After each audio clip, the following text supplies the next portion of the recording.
Forgot to hit record, so we haven't gotten into any details yet. So now we're recording.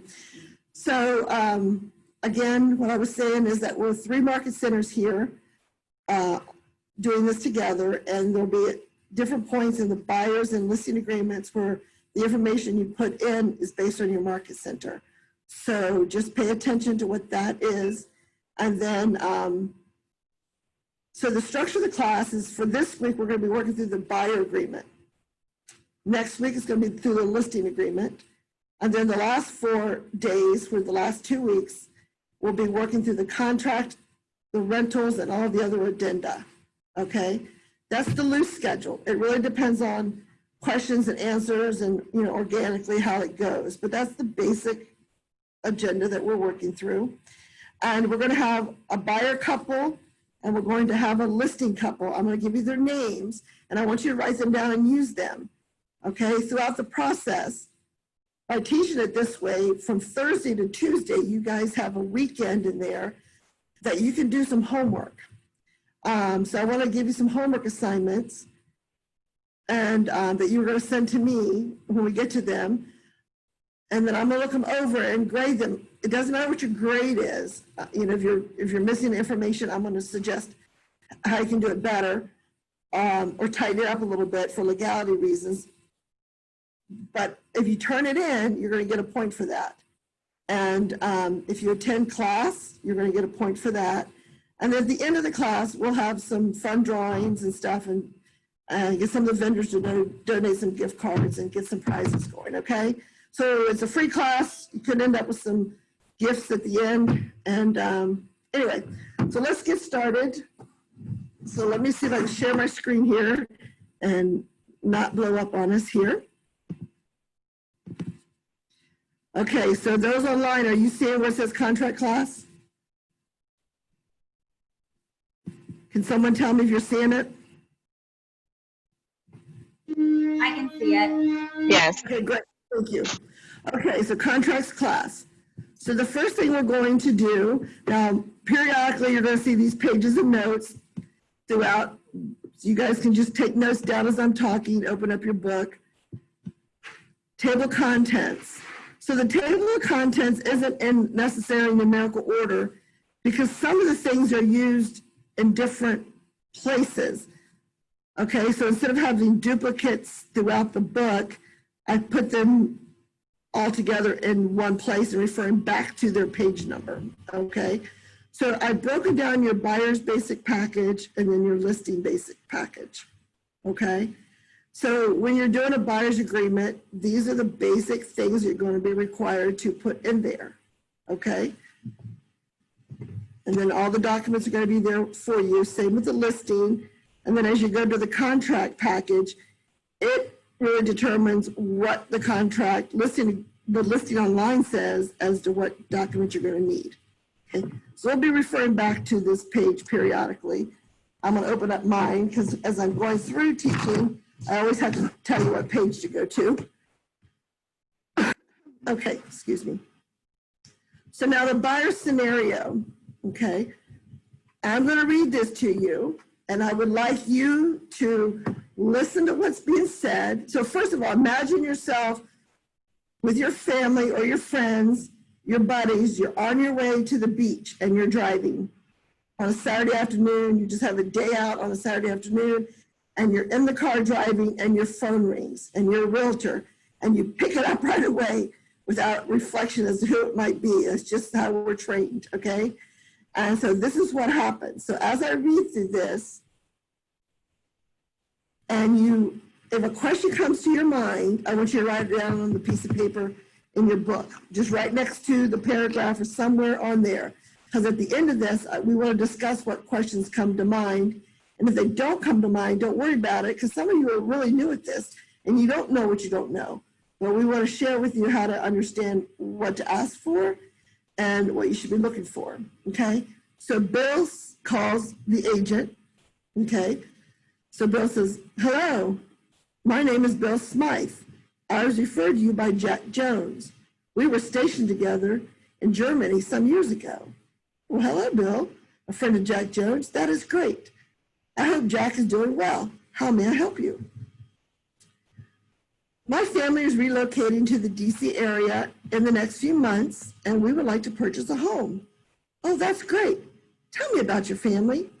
Well, my wife, Mary, is a pediatrician and will look to join a practice once we get settled. Our daughter is in 8th grade, and our son will be a junior in high school. He loves to play hockey. If you know of any schools that have a team, please let me know. Schools are important to us. Thank you for the information. Do you know what particular area in and around DC you live in? Okay. Now for those around Falls Church, you need to kind of hold back on any laughter. Okay, as he proceeds. So I'm not really sure. We don't know the area except for the tourist stuff. I will be working between the Pentagon and Crystal City. I'm not sure about whether I will drive or take the metro. I would like to get home within 30 minutes from my job.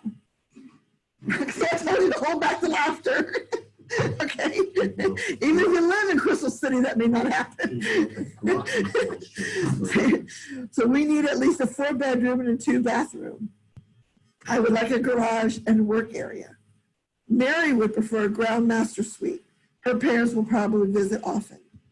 I know prices in your area are higher than most, but with Mary's salary, we should qualify for $700,000 and would really like to keep it at $575,000 thereabouts.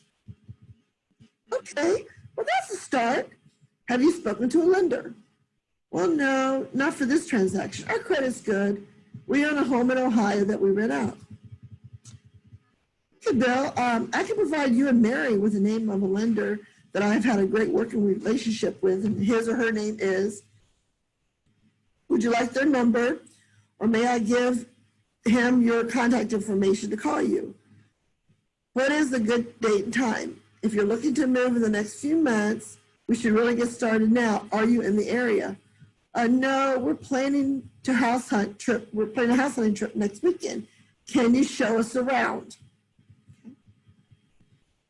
I would love to block some time for you and your family. One of the requirements in our area is that we have a written agreement between you and the client, and our brokerage. It is called the exclusive right to represent buyer's agreement. There are a few other disclosures that accompany this agreement. We have a few options. I can write up the agreement and send it to you via an online electronic signature, or I can email you a PDF that you can print out and hand sign. Does that work for you? Well, I guess so, but I really would like to sit down across from you face to face, as Jim mentioned earlier, right? So Bill, of course, he said, Bill, of course, we'll certainly do that. I will send you a PDF of the documents via email, giving you a chance to read it prior to our meeting. Please make any notes on it, and I will give a clean copy for your signatures and or upload it in DocuSign. Will the home be in your name and Mary's? Yes, sure. How will we determine what we're going to see? I will set up a search for you. We can refine your search as needed after you've spoken with the lender. Okay, so please don't be shy. Does anyone have any ahas or any things that just kind of came to their mind quickly that the agent should have asked? Any clarification? Any, oh my goodness, anything? So the agent is driving. The agent's driving. I'm driving my car. I get a phone call, and I'm accustomed to answering the call, not necessarily putting my brain in gear first. Right. Well, that the car in gear, I'm safe, but my brain may not be. So I answer the phone. My point is, for me personally, not knowing anything, I want to make sure I would verify the phone number first of all, because I don't want to lose contact. Right. We talked about a lot of things, but right now, has he gotten an email from this gentleman? No.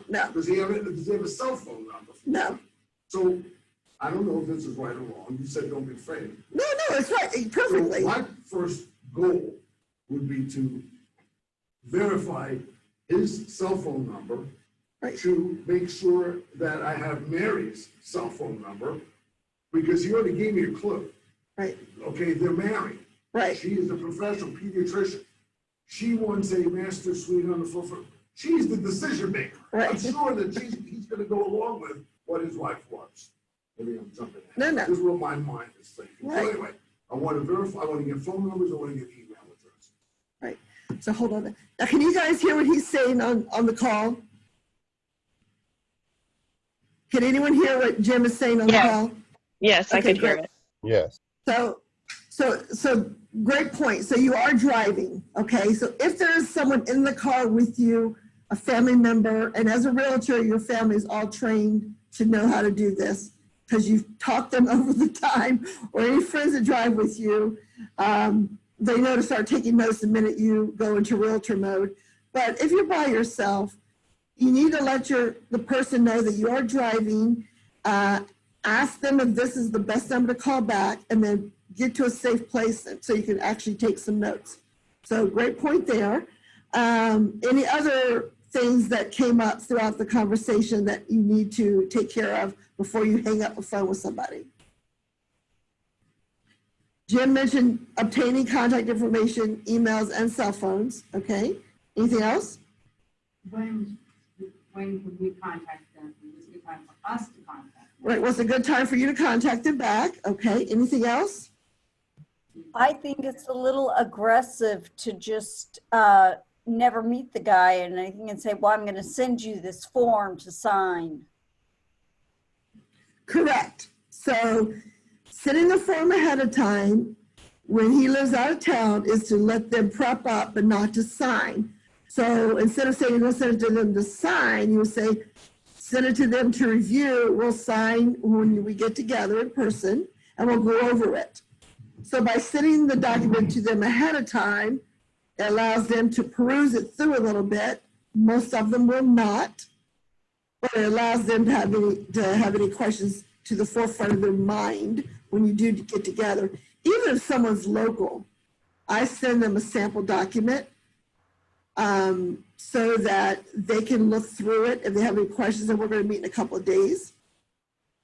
So again, that's a personal choice, but the more you know your documents and to set at a table with your client and have it physically in front of them, and the more you know it, you can almost read it upside down and identify what paragraphs you're talking to.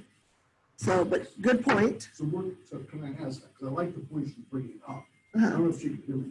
I like what she said. Right. Does she have another way that, I'd like to hear what her Okay. methodology. So Elaine, Jim would like to know, what would you do in that situation? Well, I certainly wouldn't bring up the buyer's agreement the very first time I talked to the person.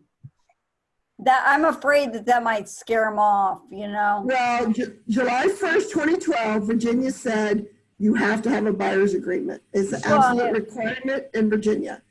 So you need to prep them up knowing that they have to sign an agreement.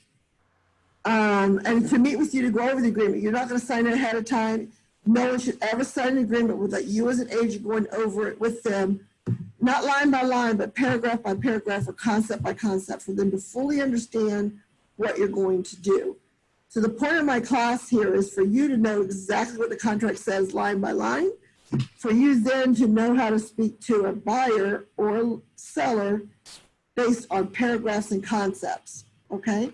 It's a good point, Elaine. Then what I liked was in the first paragraph on the second page, he says, one of the requirements of our area, this isn't something I'm requiring you to do. Yes. You're going to find this with every agent here. Right. So don't even bother thinking that that's something you're going to get out of. You're going to have to do it with everybody. And that's why I say July 1st, 2012, because a lot of people say, I bought a house before, never had a buyer's agent. Well, that was prior to Virginia requiring a buyer's agent. People are coming from different areas. Okay, any other questions came to anyone's mind throughout the process? Well, it's your intention as an agent to have them sign the agreement, and the things he's trying to accomplish is because he doesn't really want to go around showing houses to people that they have no idea whether they're qualified to buy one or not. Is that, Right, again, right. you know I'm new. Also, by sending the contract early, it's quite possible they could read it over, realize this is something I'm going to see with everybody. It's no big deal. Right. I've talked to this guy on the phone once, and they call you again to talk to you again, just to get, okay, do we click? And I sign it, even if you could even say, you know, if we get together and you don't want me as your buyers, we can tear up the contract. Absolutely. You may Absolutely. get a contract signed beforehand and you're not saying, I'm gonna sit down with this guy Saturday morning, then he gets up and walks out, and you just set aside the whole day to spend with them and they haven't signed the contract. Good point. So, a couple things to keep in mind when someone's talking to you is you do want to capture all that they're saying, and then for yourself, you're going to start categorizing it. So those of us, even here in Fredericksburg and Alexandria, Falls Church, even if you had a house in Arlington, that's 3 miles from the Pentagon or Crystal City, it doesn't mean you're going to be able to get to work in 30 minutes, okay? It just doesn't always happen. So that's an educational point to do, but you know, jot it down. It wants to be near, but then you know also that the price range knocks them out of that proximity, okay? So that's something you're going to have to educate them through a little bit, okay? But that will be done in a face-to-face meeting using maps and such. The other thing, he talks about schools, okay? So you might recommend some school sites for them to go to, because you as realtors can't refer any school district to them, right? Fair housing. So, but you can, you know, refer school sites or school hockey sites or whatever that they need to kind of let them fine tune down what they're looking for. One of the other things that he refers to at the very beginning, that he was stationed with Jack, okay? Now, those who have a military affiliation, that brings to them a concept where those who've never been involved in the military, that doesn't really mean a whole lot to them. So as a realtor, you know, we live in an area here where we're around a lot of military bases, a lot of military moving in and out. So sometimes when you're talking to people, like the word station could mean that he himself was in the military or that he was a contractor with someone in the military. So as you're referring him to a lender, you know, you can always bring to mind, if he hasn't bought for a while, you know, make sure you let your lender know if you were in the military or if you currently are in the military, because you have the option for a VA. Now I have some clients that are in their 80s selling their home, own their home free and clear, but we're taking out money to build their new home out in the mountains. And I talked to some lenders and not one person ever asked them, did he have an option for a VA? And they just couldn't see where they could make this work. And so when I got involved, I said, I know the man had been a Marine eons ago. And I said, well, do you have an option for a VA? And he says, we've never used a VA. We didn't think we qualified. I'm like, well, yes. And the lender I referred them to at Highlands, the lender was able to connect and get his VA certification rather quickly. So, so it made the world of difference. So though you can't speak to a lending, a lot of things to do with lending, you can help bring to mind certain options. And then if you know your trusted lenders, whether it be Highlands or Movement Mortgage, then, you know, it helps direct them to where they could be heading in the process, okay? So now, the other thing that the agent or you yourself need to capture is their information. So as you're preparing documents for your buyer, okay, you need to know what their legal name is, okay? Because we want to purchase documents in someone's legal name, okay? So people call me Deb or Debbie, but that's not my legal name. My legal name is Deborah, D-E-B-O-R-A-H, okay, not like Deborah Martin, D-E-B-R-A. I'm Deborah. And so, and my middle name is Ann, there's no E on the end. My last name is Ruth, it's R-U-E-F. So if I'm buying a home or filling out legal documents, I'm using my full name that's on my social security card, and my social security card, my driver's license, and my passport should all match, but sometimes they don't. It's the way we fill them out. Some people go by just their middle initial. So however those documents look is really how you should be holding the title to your home, okay? And lenders will ask that it be corrected down the road if my agent put Debbie down as the name for me as a buyer. Somewhere down the road, the lender's going to ask me to sign an alias sheet, or there's going to have to be an addenda to the contract stating what my legal name really is, okay? So the more you can get that information up front, the better. Do not be afraid to ask people to spell their name. Do not assume it's spelled the way you are used to, say, Jonathan being spelled. Some are Jonathan, and some have an H in there. Debbie can be spelled many different ways, just Debbie itself. And there are people who are Debbies and not Deborahs. So there could be someone whose legal name is Debbie, okay? Bill's legal name could be Bill, but for our case purposes, his name is William. So write this down, guys. His name is William J. Smythe. And he's first to tell the agent that my Smythe does not have an E on the end. It's S-M-Y-T-H. We don't say Smith, we say Smythe, but our E is not on the end, so it's grammatically incorrect, but that's how our family has been since someone changed it along the way, okay? Yeah. So my wife's name is Mary G. Smythe, okay? So William J. Smythe and Mary G. Smythe, okay? So that's how we're going to enter into the exclusive right. So from the time we had this quick phone call, the agent has emailed back and forth, finds out they're still in Germany. So they're a different time zone. So sometimes as agents, you might need to stay up a little later at night to work with someone in a different time zone, or get up earlier in the morning to meet them as they're working. Also, even here within our area, if you're working with people that are even in retail, who are in the Secret Service, who work in the bowels of the Pentagon, who cannot have their cell phones with them and have no way to outside emails because of their high security. It could be any job, you know, not everyone walks around with, like we do, with our cell phones attached to us and we're on them all the time. So I always ask my client, in, you know, getting to know them, how they prefer me to contact them. So email, text, phone calls. Everyone is different regardless of their age. My 80-some-year-old clients, it's mostly texting with them. Email follow-ups, but majority of the time is texting, some phone calls.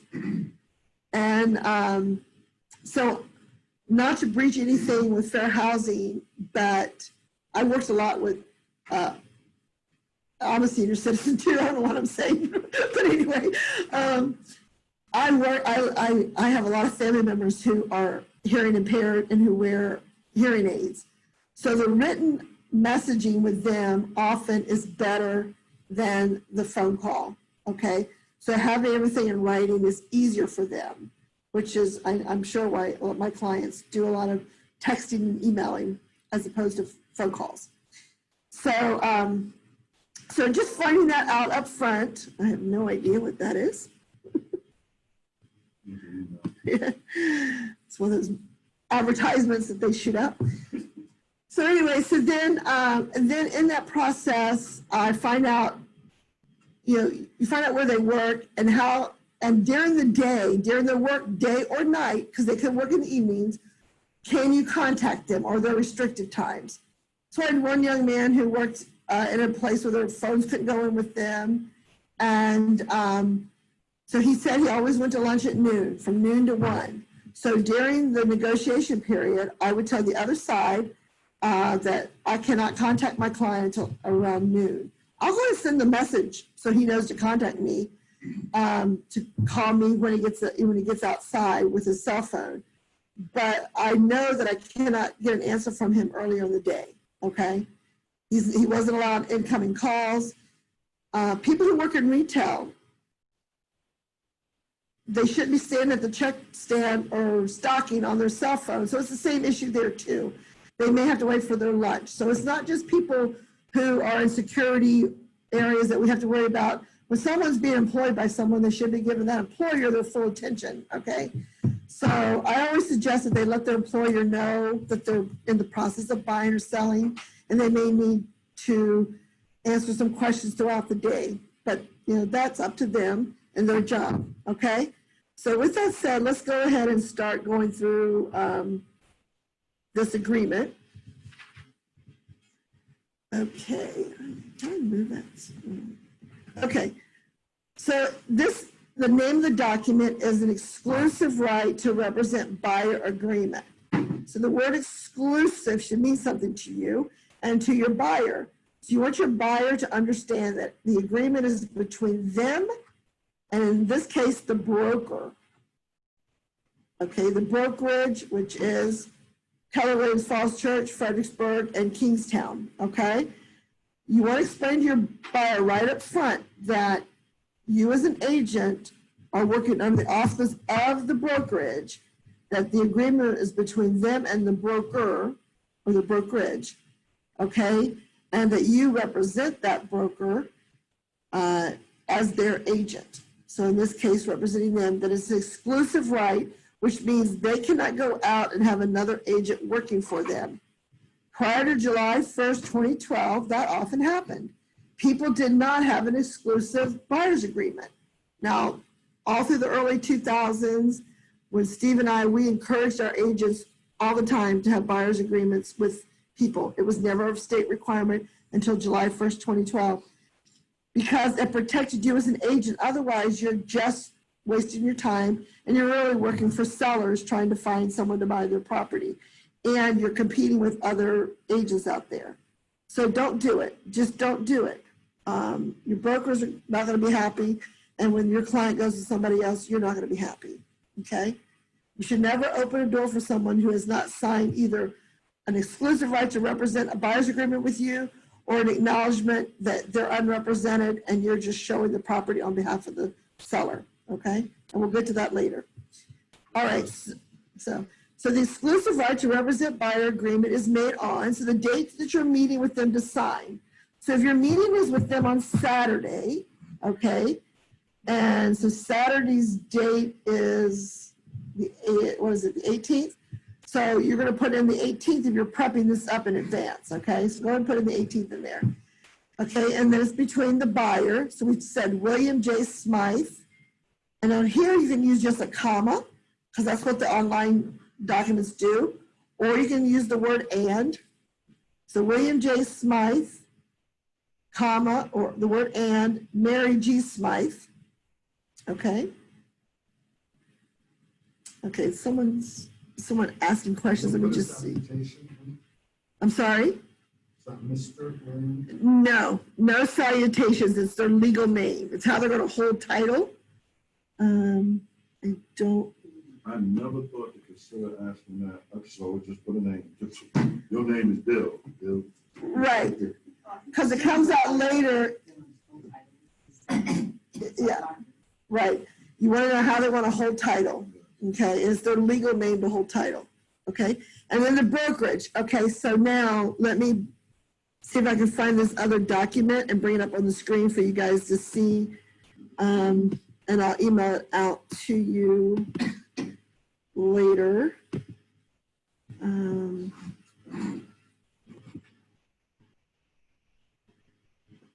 Now, do you guys online see that, or is it just here in the room? Anyone? I can't see anything. I don't think we see it, yeah. This is broker information? No. Okay, you're seeing the other one, okay. I don't know how to get back to my Zoom screen. There on the end, see the little blue camera? Down your right. Yeah, it's not going back there though. I don't know why it's not going back.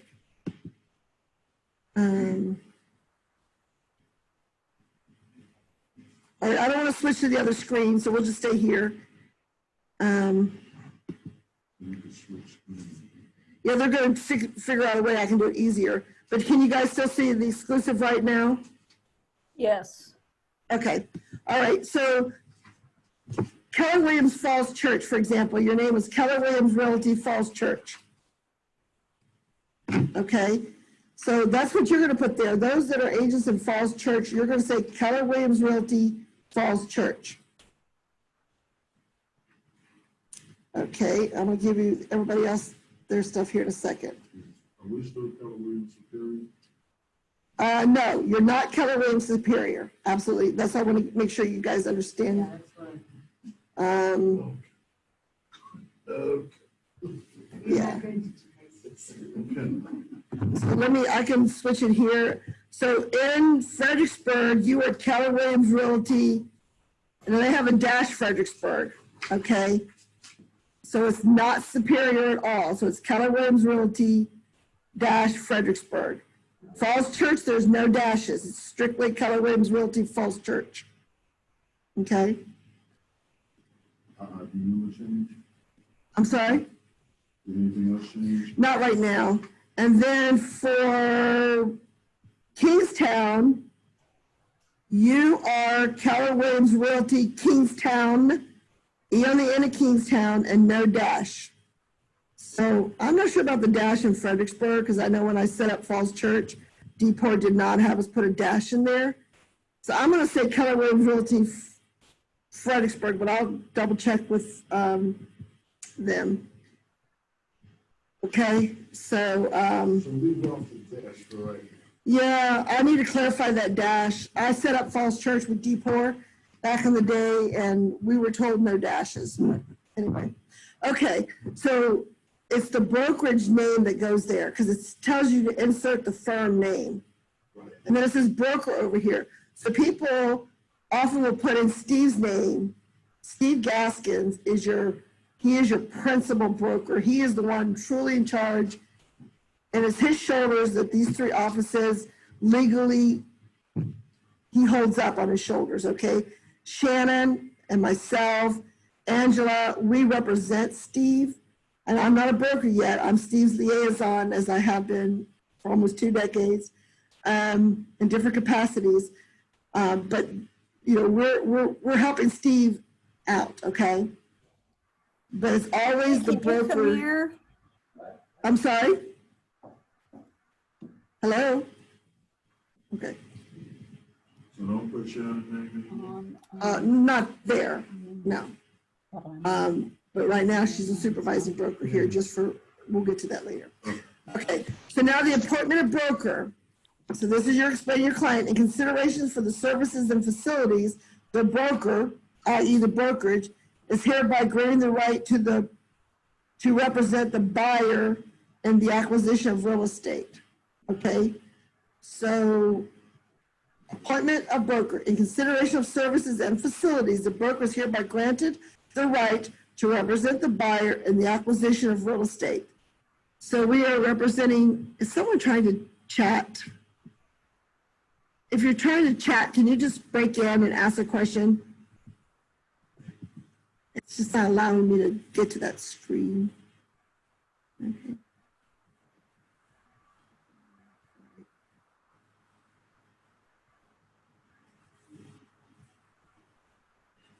You're doing better than me. 'Cause I Okay. just X'd it all already. You do not put Steve's name in here. It's only the firm's name that goes in, okay?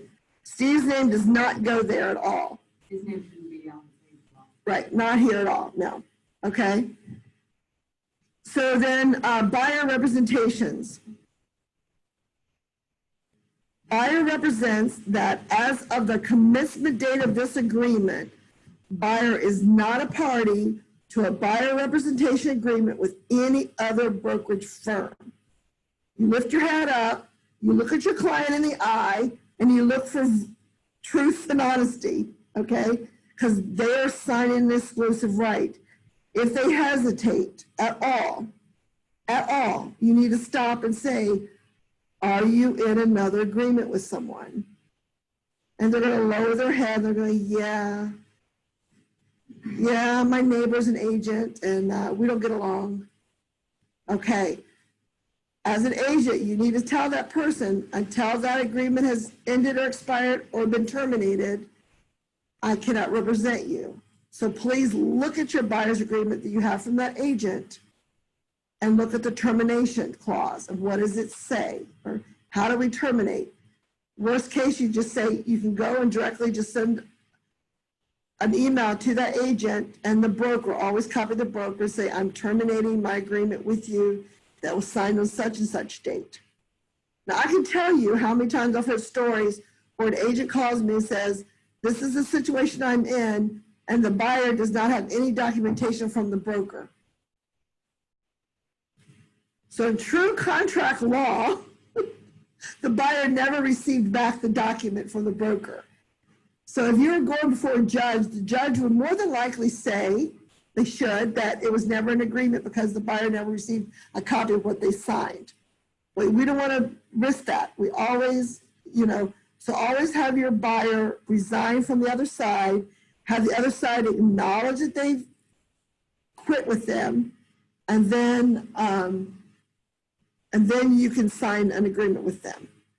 Any questions about that? I have a question. Go ahead. So if the client send the email to the other agent and terminate their contract, immediately they can work with me, or it has a date or time? Well, it depends on what their agreement says. And as we read down through this buyer's agreement, we're going to get to that paragraph and we'll talk about it there. But whatever they do, they always need to have an acknowledgement from the other side that they sent it. That's why they should send it. They should have acknowledgement, but if the other side doesn't respond back, then they can move forward.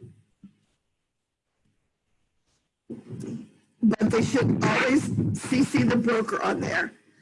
And if they have their agreement, the broker's address should be on there. If not, they should call the broker's office and ask the broker what their email address is, okay? All right, so then it says,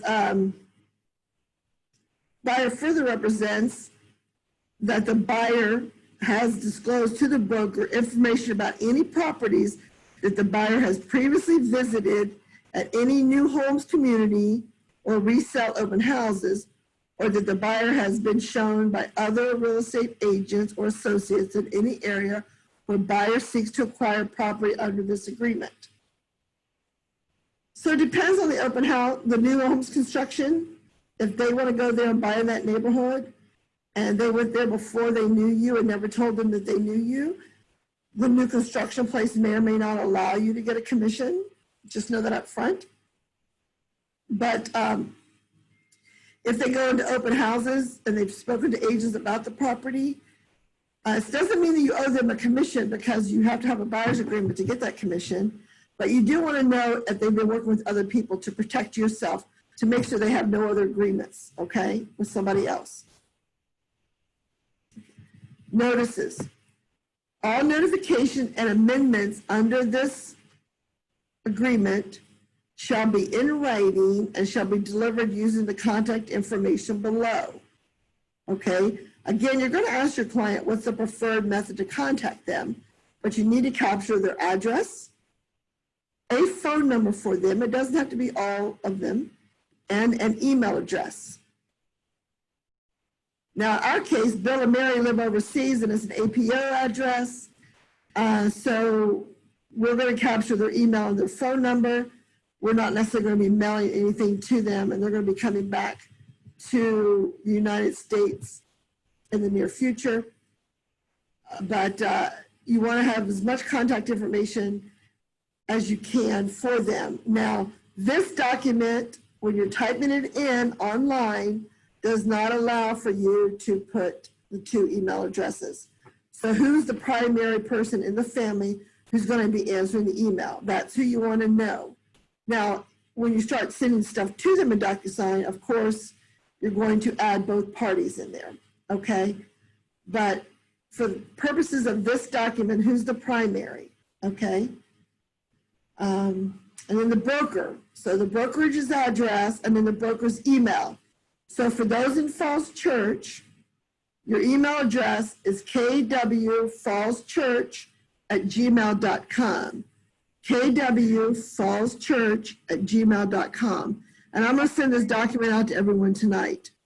I can't see For that. those in, So those in Fredericksburg, it's Keller Williams 478, which is your market center number, at yahoo.com. Keller Williams 478 at yahoo.com. Hey, Those Deb, in King- Yes. can you share your screen back with us on Zoom? Because we can't see the contract. I know you're not going over it right now, but we're just seeing you and not the actual document in front of us. I will as soon as I finish reading this out to you guys. Sure. Yes. Okay, thank you. Sure. I can't get off of the one page. It won't let me switch pages. Okay. All right. So then for those in Kingstown, it's Kingstown Realty Group at gmail.com. So Kingstown Realty Group at gmail.com. So I'm going to send this document to you guys after class so you'll have it. But that's what's going in the email line there. Okay.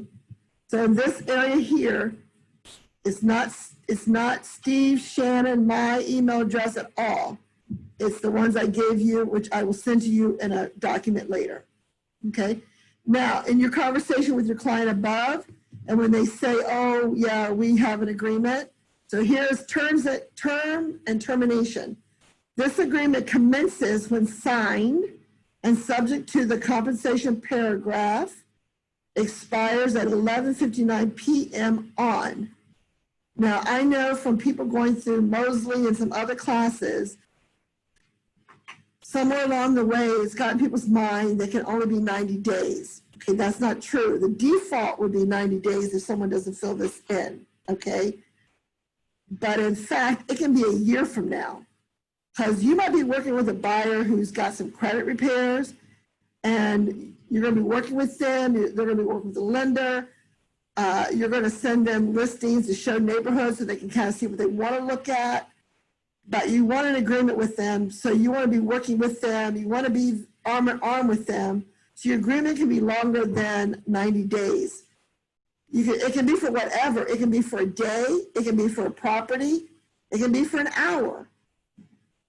You know, but it just needs a deadline date. So an agreement to be solidified needs things filled out. So when a judge is looking at this, and that's when it matters, is when a judge is looking at it, they're going to say there's no end date in here, okay? The default in the state is 90 days, okay? But you want a deadline date in there. It says either party may terminate this agreement prior to the expiration date by notice to the other, okay? Now, what I said above about sending an email is a notice. For my own, in the past, it was, you know, a written notice, okay?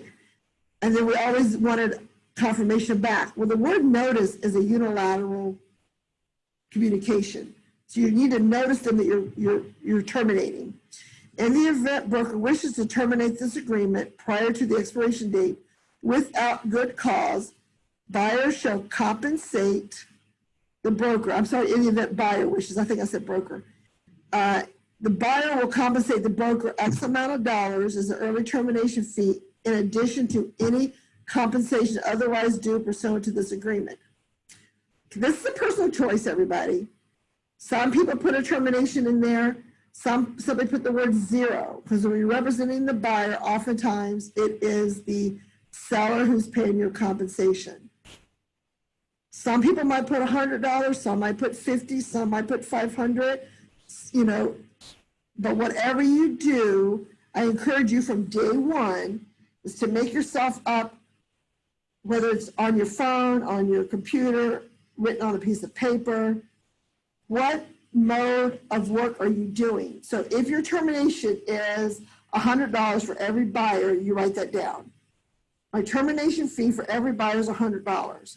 So that if you ever got audited and all people with purple hair did not pay the $100 fee, then they can come after you unless your documentation says my termination fee for buyers is $100 except those with purple hair, okay?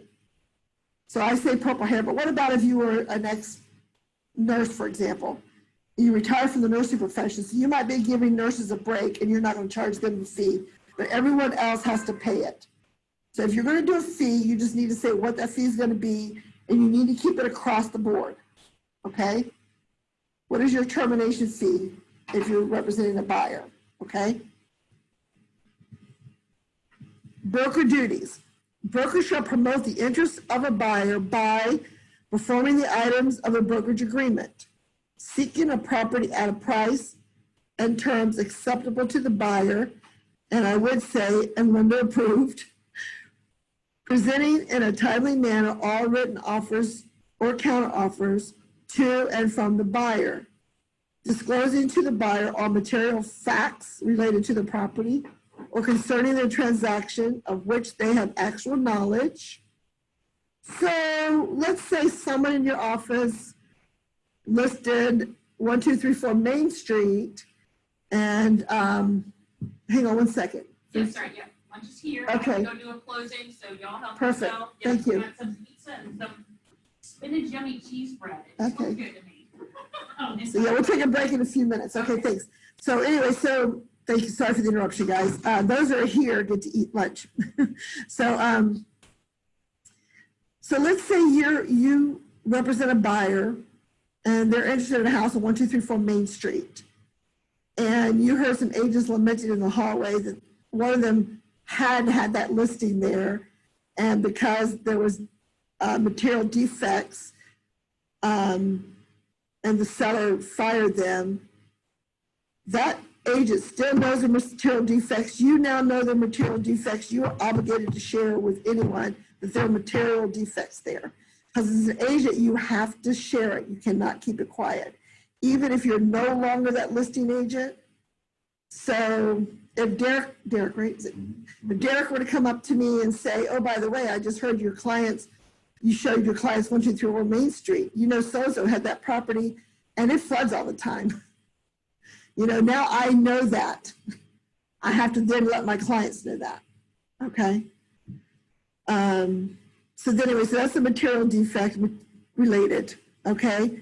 We'll finish out this paragraph, then we'll take a break. Okay,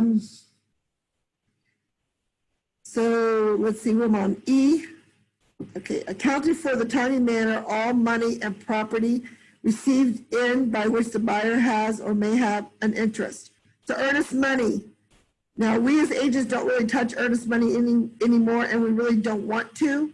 You really don't want to. They can wire the funds, but if you do, for whatever reason, end up with that check in your hand, it is a hot potato. You get it to the offices. And we really prefer it goes to the title companies and not to the brokerage. And we'll get to that later on in the contract. Unless otherwise provided by law or buyer consents in writing to the release of the information, broker shall maintain the confidentiality of all personal financial information and other matters identified as confidential by the buyer, if that information is received from the buyer during the brokerage relationship. So if it's received during the brokerage relationship, because then that's where it kept confidential, broker shall exercise ordinary care, comply with all applicable laws and relationships, treat all prospective sellers honestly and not knowingly give them false information. In addition, brokers may show the same property to other buyers, represent other buyers on the same or different property, represent sellers related to the other properties, or provide assistance to a seller or prospective seller by performing ministerial acts that are not inconsistent with the broker's duties under this agreement. Buyer acknowledges that the seller or seller's representatives may not treat the existence, terms, or conditions of offers as confidential unless confidentiality is required by a written confidentiality agreement between the parties. So let's break this down real quick. You need to explain to your buyer that you as an agent may represent other parties that may be looking at the same homes. Other agents within your brokerage can be looking at the same homes. And as this is a document with the broker is representing many agents out there working with people that may also look at the same properties. The brokerage could also be representing the seller. Now, when we get into the contract, we'll talk about that. We're going to have designated and dual representations at times, depending on what we're talking about. But just so your buyer understands that your broker is representing many agents that could represent many buyers and sellers, and they could be on the same home, the same neighborhood, etc. Confidentiality agreement. Where this could come into play is someone who's high profile, okay? You've got a sports figure, a political movie star, someone who's high profile, and they're going to buy it in their name. Most of them will buy it, most people will buy it in an LLC, so no one really knows who's really buying it. But every now and again, someone in our area, and it's probably, we're in the area where things like this happen, they will say that this is confidential, that the seller cannot go and blab to all their neighbors that so-and-so is buying their home, okay? And so that's a separate written agreement of confidentiality. That's why most of them will buy the home in an LLC, so no one knows who it is. Okay, so we're gonna stop there after paragraph 5. It is 12:52. We'll come back at 1:02. Okay, so we're gonna take a 10-minute break. For those here, the food is there. Now, come on, guys. I'll be back in about 2 or 3 minutes, so if you have any questions, feel free to ask me when you see me step back down in front of the camera, okay? Do you guys see me, by the way? Yes, yes. Yeah. Okay, I have no Yes, idea we what's did. going on. Yes, we see you, but we don't see the information you're Documents- reading to us. Oh, is the document's not back up there? No, it's Oh, I'm not, so sorry. it's not on Let me- share. Okay, well, let me reshare it then. For some reason, it's not sharing. Okay. Thanks for telling me. All right. Yeah, that's what Ally was saying when she said, you know, we see you, but we need the paper. Oh, but I went back to it, so I thought I went back. So, okay. All right. All right, so let's see here.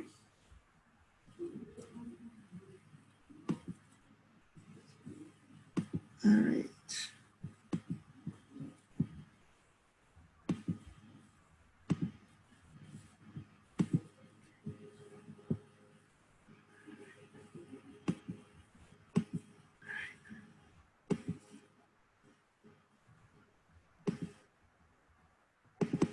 Boy, why is that going back?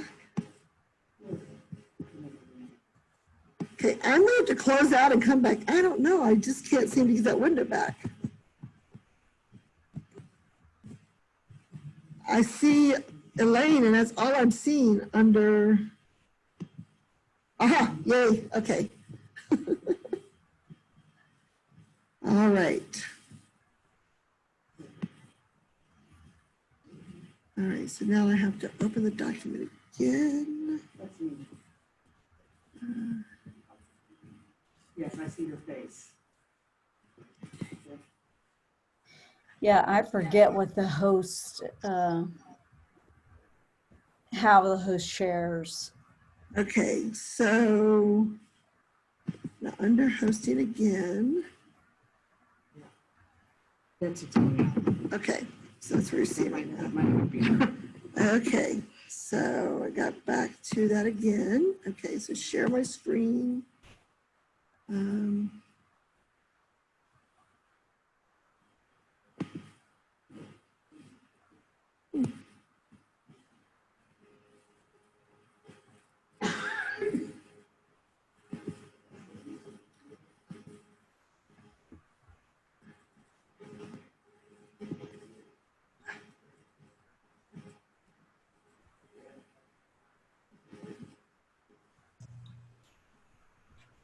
Debbie, I think you have to unshare and go out of the document, then come back in again and share it in order for it to come Yeah, up. I've done that 3 times. That's what I'm, Are you in trying the to boot do. camp document?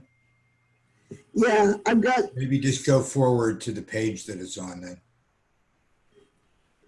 oh, that's, so you guys aren't seeing it. Someone's got their computer here with their phone here. Okay, so back to share again.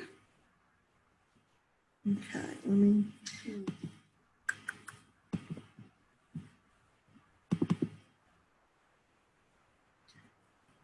Located here, Yes, no, you can eat in here. Yeah, no, yeah, yeah.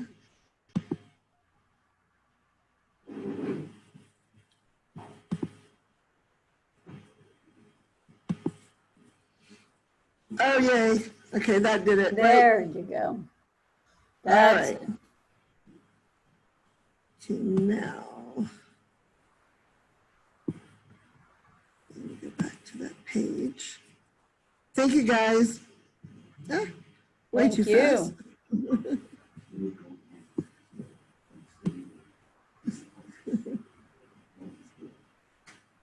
Class. Contracts. Okay. Before I forget, can I say this, we had brought up about being consistent on the fee that you charge, Uh-huh. but we didn't really talk about being consistent on the term.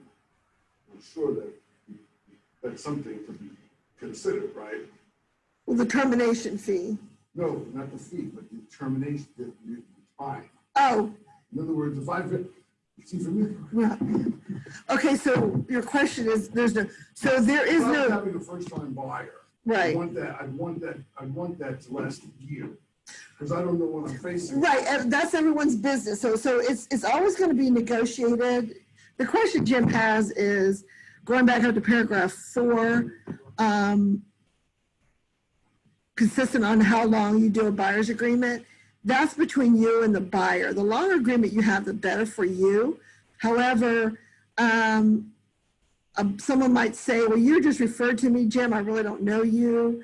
And so I'm not comfortable with a long-term agreement. Right, So that's what I'm doing. then you say, let's do a month or 2 months, whatever your agreement is between the buyer.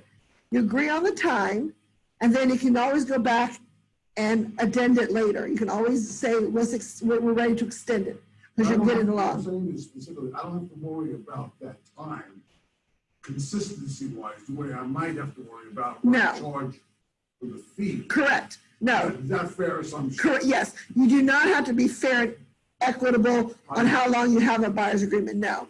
Because that's from person to person. It's always going to vary. That's exactly right. I don't think I like you, I'm only gonna put you down for 10 days. But What was that? I'm sorry. he I should, don't think I like you, I'm only gonna put you down for 10 days, we'll extend it. you know, if she was meeting you for the first time. Now, I get the right to fire you too. right. The firing is both ways. The firing is both ways. And in the past, there was a time period for everyone to cool off and think about it, but there's no time period now. It's over. Okay. So let me step You away. know, 3-day right of refusal. You know, car buyers come to me and say, oh, I got 3, no, you don't. No, you do not, matter of fact, the contract specifically says there's no 3-day right of termination. We're not signing this at your house, we're signing this in my finance office at the dealership. Right?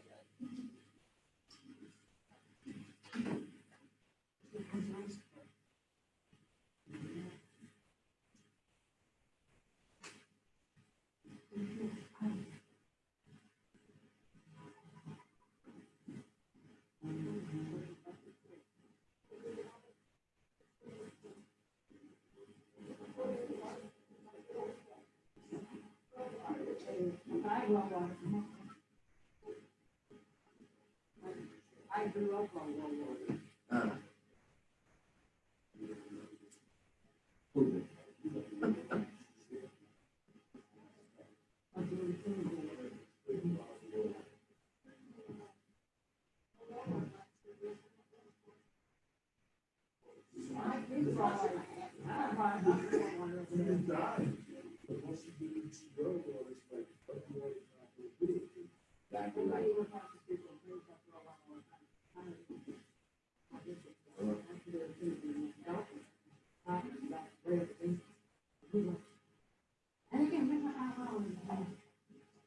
So I don't know how big your relative is, but I know that mine 773 pounds.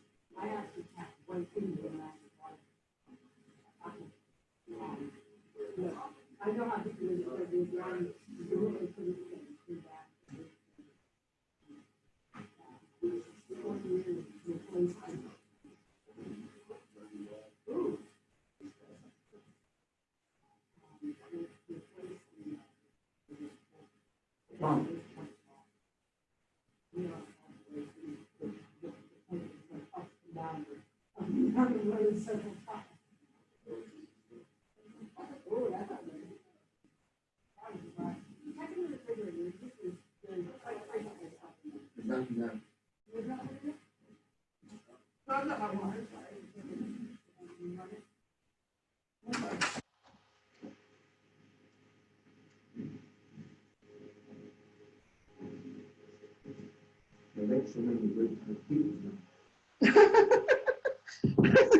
You know what you're eating, right? What happened to basic garbage pizza All right, we're back. with anchovies? All right, so now we're on paragraph 6. Jim had a question, for those who may have heard, but on the termination, or on the terms of termination, you do not have to have any specific time as to how long you have an agreement with somebody. It's whatever you and the buyer agree with, okay? And it can always be extended with an addendum, okay? Buyer's duties. Buyer shall work exclusively, this is one paragraph you want to read to your buyer, with the broker, meaning you, during the terms of this agreement. Pays a broker directly or indirectly. Now, this is where your buyer kind of bristles a little bit. Because they're going to say, I thought the seller pays. Well, most of the time they do. But in case they don't, that's why this paragraph is written the way it is. In paragraph 7, you lay out the terms. But broker, directly or indirectly, the compensation set forth below, which is paragraph 7, comply with the reasonable request of broker to supply any pertinent and financial or personal data needed to fulfill the terms of the agreement and be available during broker's regular working hours to view properties. So you represent the brokerage. What are your regular working hours? Okay? This is where you can set up your timing with your clients. You know, if you don't want to start before 10 a.m. on a Saturday, then you say our working hours on Saturday are from this time to this time. You set this up. And by going over this paragraph with them, it gives you a good end to kind of set your boundaries, okay?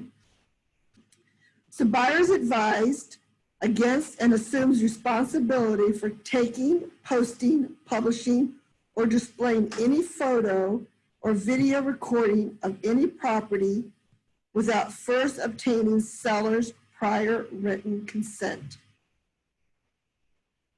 Buyer is advised against and assumes responsibility for taking, posting, publishing, or displaying any photo or video recording of any property without first obtaining seller's prior written consent. I read that twice because I need you to understand. Now, during COVID, we've all gone a little crazy and different with the videoing of the homes, but there's permissions that are given between the agents. But if you're showing a home in a normal non-COVID situation with your buyer and you're walking through the home, they can't be going, hey, on Snapchat and posting pictures. That is not permitted. That home belongs to the seller. It is their personal private kingdom. And your client cannot take pictures and post them out. Hey, look at the house we're buying. No, no, no, no. Okay? They cannot do that. So you as an agent, and they can't be FaceTiming with their friends as they're walking through the house. Hey, look what we're going to do. No. Now, on the other side of the coin, let's say Bill and Mary, Mary's here house hunting, Bill's still in Germany wrapping things up, okay? And so you schedule the time where you're both awake. So with Europe, it's not too bad, you know, little 6-hour difference, 5, 6, 7 hours, depending on where you are.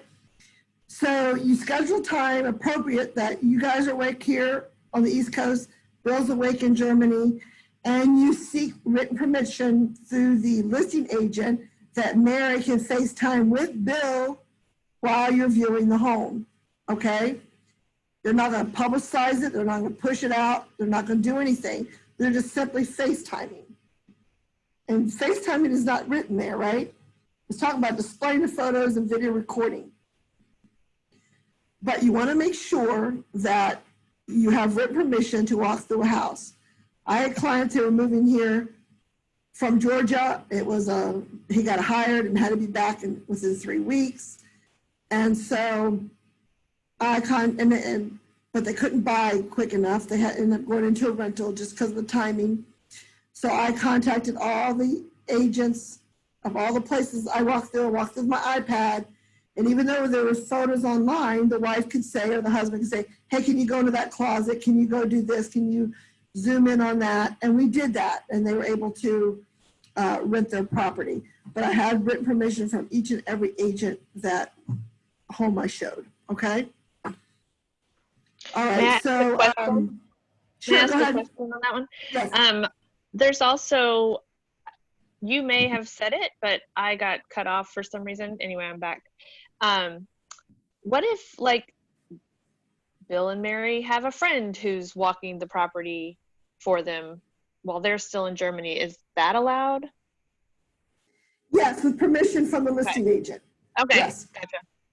All Yeah, permission. as long as you have permission from the listing agent. Okay, This is a. thank you. Well, someone could bring suit against invasion of their privacy. So years ago, we had a situation where, and it's probably, this is the type of thing where this is born out of, a seller who was a high profile person was told to sanitize their home, to take anything about them out of the pictures, okay? A professional photographer was sent to the home to take pictures. So you're snapping pictures of the room. You're not paying attention. What that family forgot to do, the wife as it was, forgot to take their wedding picture and stick it in the drawer when she left for work that morning. Everything else in the house had been taken down, but the picture of their wedding picture, and they were told, because people are gonna come to your house at any time, even with appointment only, you know, but it was there. So and they wanted to prove all the photography before it went out, and they had an absolute fit because their wedding picture was there in the shot. So the photographer was able to go in on a package and, you know, erase that out. Now this is in the early 2000s. He had quite the package back then to be able to redact that picture from the shot without having to go back out and reshoot the master bedroom because of their privacy issues. So we don't know what the camera could pick up walking through someone's home, okay? And when you're taking photos of people, your location gets embedded in the photo. I don't know if you guys know that. So your location can get embedded in those photos and those videos, and people can find out where that home is. So if it's out on social media, you're opening up for someone to potentially come in and steal from that home, okay? So those are some of the reasons behind some of this, okay? All right, so then, so anyway, they're the ones who are responsible. So what this is saying is the buyer hereby releases and holds harmless the broker's designated represented agent, which is you, sales associates, and employees from any liability which may result therefrom. That means that the buyer is sued, the brokerage cannot be sued. It's the buyer's responsibility. Even if you as the agent said to that buyer, please do not do that. Please put your phone away. Please do not take pictures. And they continue to do it behind your back. And if something does go out on social media and they're sued and you're brought into the lawsuit, this paragraph protects you as an agent that you cannot be brought into the lawsuit. Buyer also acknowledges that seller may have a video and or recording system in the property, even if the prior disclosure is not made. So even though the sellers are required to state that they have recording equipment in the home, which includes the doorbell ringers, guys. If your client has a doorbell ringer, it's a recording device. You need to list that. I don't know whether they're coming down on the Lexus and Alexa and all that stuff right now, but there's been some chatter about those things. But if there's any type of recording, a nanny cam, anything in the home, your seller is obligated to state that there is, and the buyer needs to be made aware of that. With that said, I would never have a substantive conversation with my clients inside the home. I wouldn't even do it in the front yard. How do you know that that neighbor next door working on her shrubbery is not really the homeowner standing there pretending to be the neighbor and listening? Okay? Every single time I showed a particular property in Reston that my clients did eventually buy, every single time we were there, there was always a woman outside the neighbor. There was always a woman. She was always a woman outside on the other side of the little shrubberies, always just working in the yard. She was always working in the yard. Every single time. We were there multiple times. We viewed it a couple times in the inspections, etc. So you just never know. Was that the neighbor? Was that the homeowner? You don't know. So just be careful what you say. Get off property before you discuss any terms like, oh, I really love this property, okay? And we'll be willing to pay full price or whatever. Or, yeah, I like the property, but let's come in 10 grand low. You don't say that inside the property. And make sure your clients know not to do that before you walk in. Don't shush them up while you're there, okay? Because you just don't know what a recording device could be, okay? So the purpose, paragraph 7, buyer is retaining broker to acquire the following type of property. The simplest thing to put here is simply residential property, okay? And that's keeping it simple. Or it could be land, okay? Because you're going to use, the buyer could be for land as well. And it could be land or residential property. It could be agricultural only. So if you're really getting down to specifics and you want to make sure you're putting it in there, do that. Now, if you're an agent who's working with transaction coordinators who are assisting you in setting up your searches, for example, in Bright or whatever, and your client specifically says, I want a condo in Arlington County only, then I would put that in there. Because you're just going to make them mad if you send them detached homes in Fairfax. Because you just did a map radius or something. So if they're very specific about the home, or I only want, 3-story homes, I do not want split levels, whatever you need to remind yourself, because as your business grows, I have a good memory, and I can tell you it suffers at times these days. Could be age, could be volume, it's hard to know. But the more you can remind yourself as you move forward later on, as you're inputting this into the multiple listing system for a search, the better off you are. So if someone says, I do not want a split level, I do not want a split foyer, I do not want this, then you want to write that down because you want to exclude those as much as you can from a search. Now, I always say to the client, I will do my best to meet your needs and exclude or include what you're looking for, but the inclusion and the exclusions really are based on the thoroughness of the other agent, the listing agent. And the reason I say that is there are some fields in the multiple listing system that are mandated that you fill out, but there are many fields that people have preferences for that are not mandated, and a lazy agent will just skip right by those.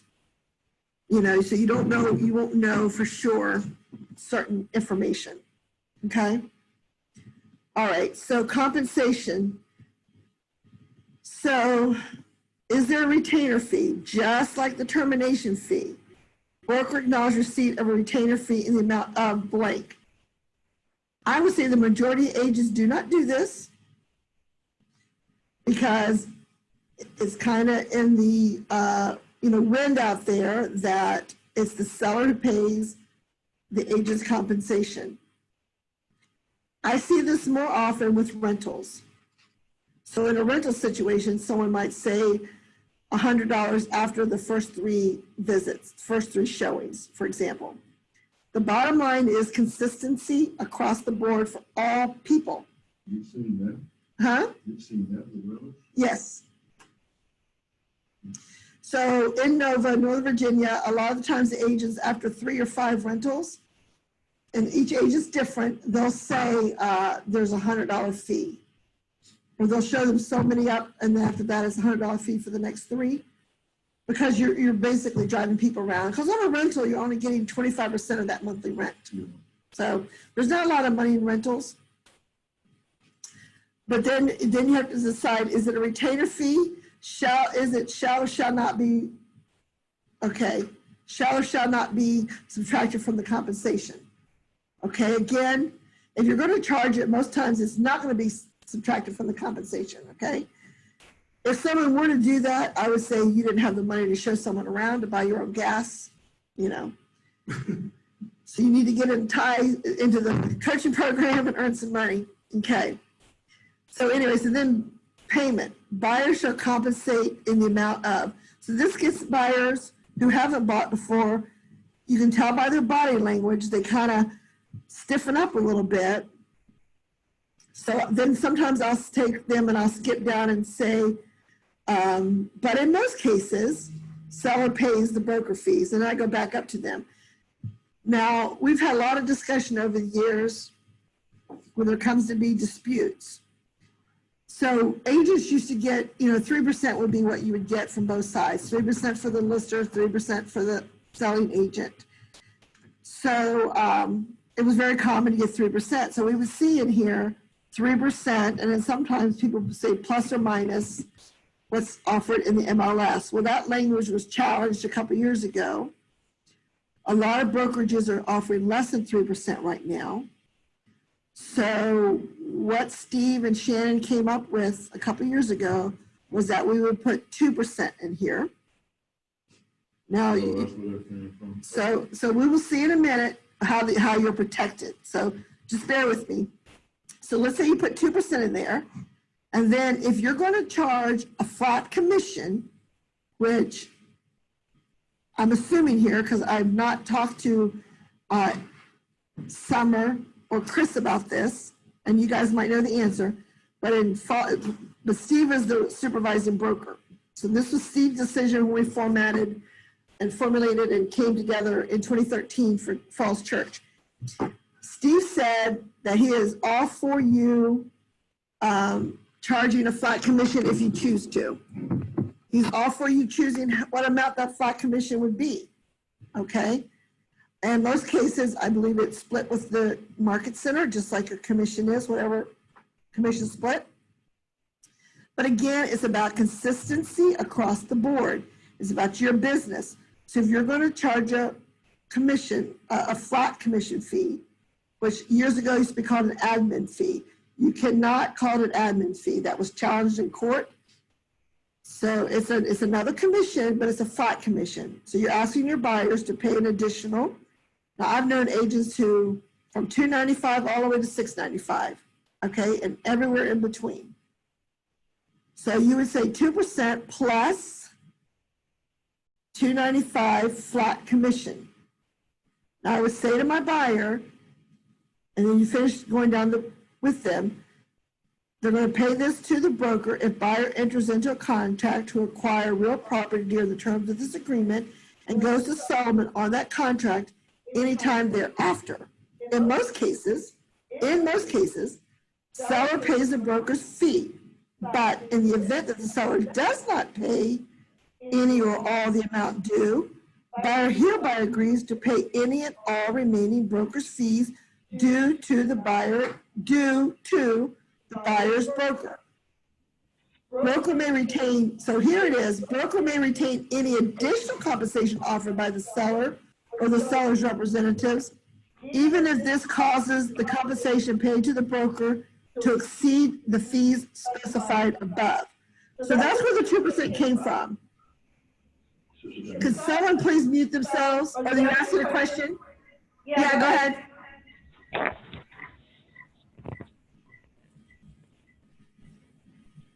I'm not sure. Someone trying to ask a question? Oh, she said she was. Are you on still? Let me make sure that it's not. We're bouncing from here. All right, sorry about that, guys. Okay, so by putting the 2% here, when you go down to that last paragraph, that last sentence, that if it's more than 2%, the broker gets to keep it. The buyer does not get that compensation, okay? So if the listing is for 3%, you get to keep all 3%. However, what about if you put 2% there and they're offering 1%? Okay? So you're saying to your buyer, you are going to come up with a 1%. Now the lender has to agree that the buyer's paying that. More than likely what you do is you're going to go back later and adjust the your agreement with them only to take the 1%, or they're going to pay the difference. Again, that's a conversation between you and the buyer. So I had a situation where we had in our office, a seller had only offered 5.5%. So they split it between the two sides, okay? So 2.75 for the listing, 2.75 for the listing, and 2.75 for the selling side, okay? So I got a call one day and they said, well, this agent called me and said they would not show the property unless the seller would guarantee them 3% in writing, because my buyer won't pay me the difference. And my buyer's agreement says 3%. And my buyer won't pay me the difference. So unless your seller pays me the difference, I can't show the property. And I said, well, don't show the property.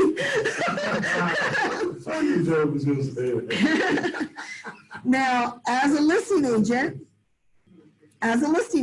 you have to communicate as a buyer's agent all things back and forth between the parties. So I told that agent, you need to go to your seller and say that. You need to let your seller know that this agent from this brokerage, give them the name and everything, said that they cannot show the property unless you will offer in writing 3%. And the seller said no. So it's really the seller who's saying no. Says, I'm not offering 3%. I told you I'm paying 5.5. You can split it. Now, the seller then said to that agent, if you want to give up some of your commission, that's okay. And the agent said no. Now the house sold and went under contract, wasn't a big deal with another brokerage. But you will get calls like that sometimes because the other broker and stuff, they have got their listing agreements, their buyer's agreements at 3%. So they're effectively telling their buyer, and if you do this, you need to say to your buyer, if I don't get 3%, you have to pay me that 3%.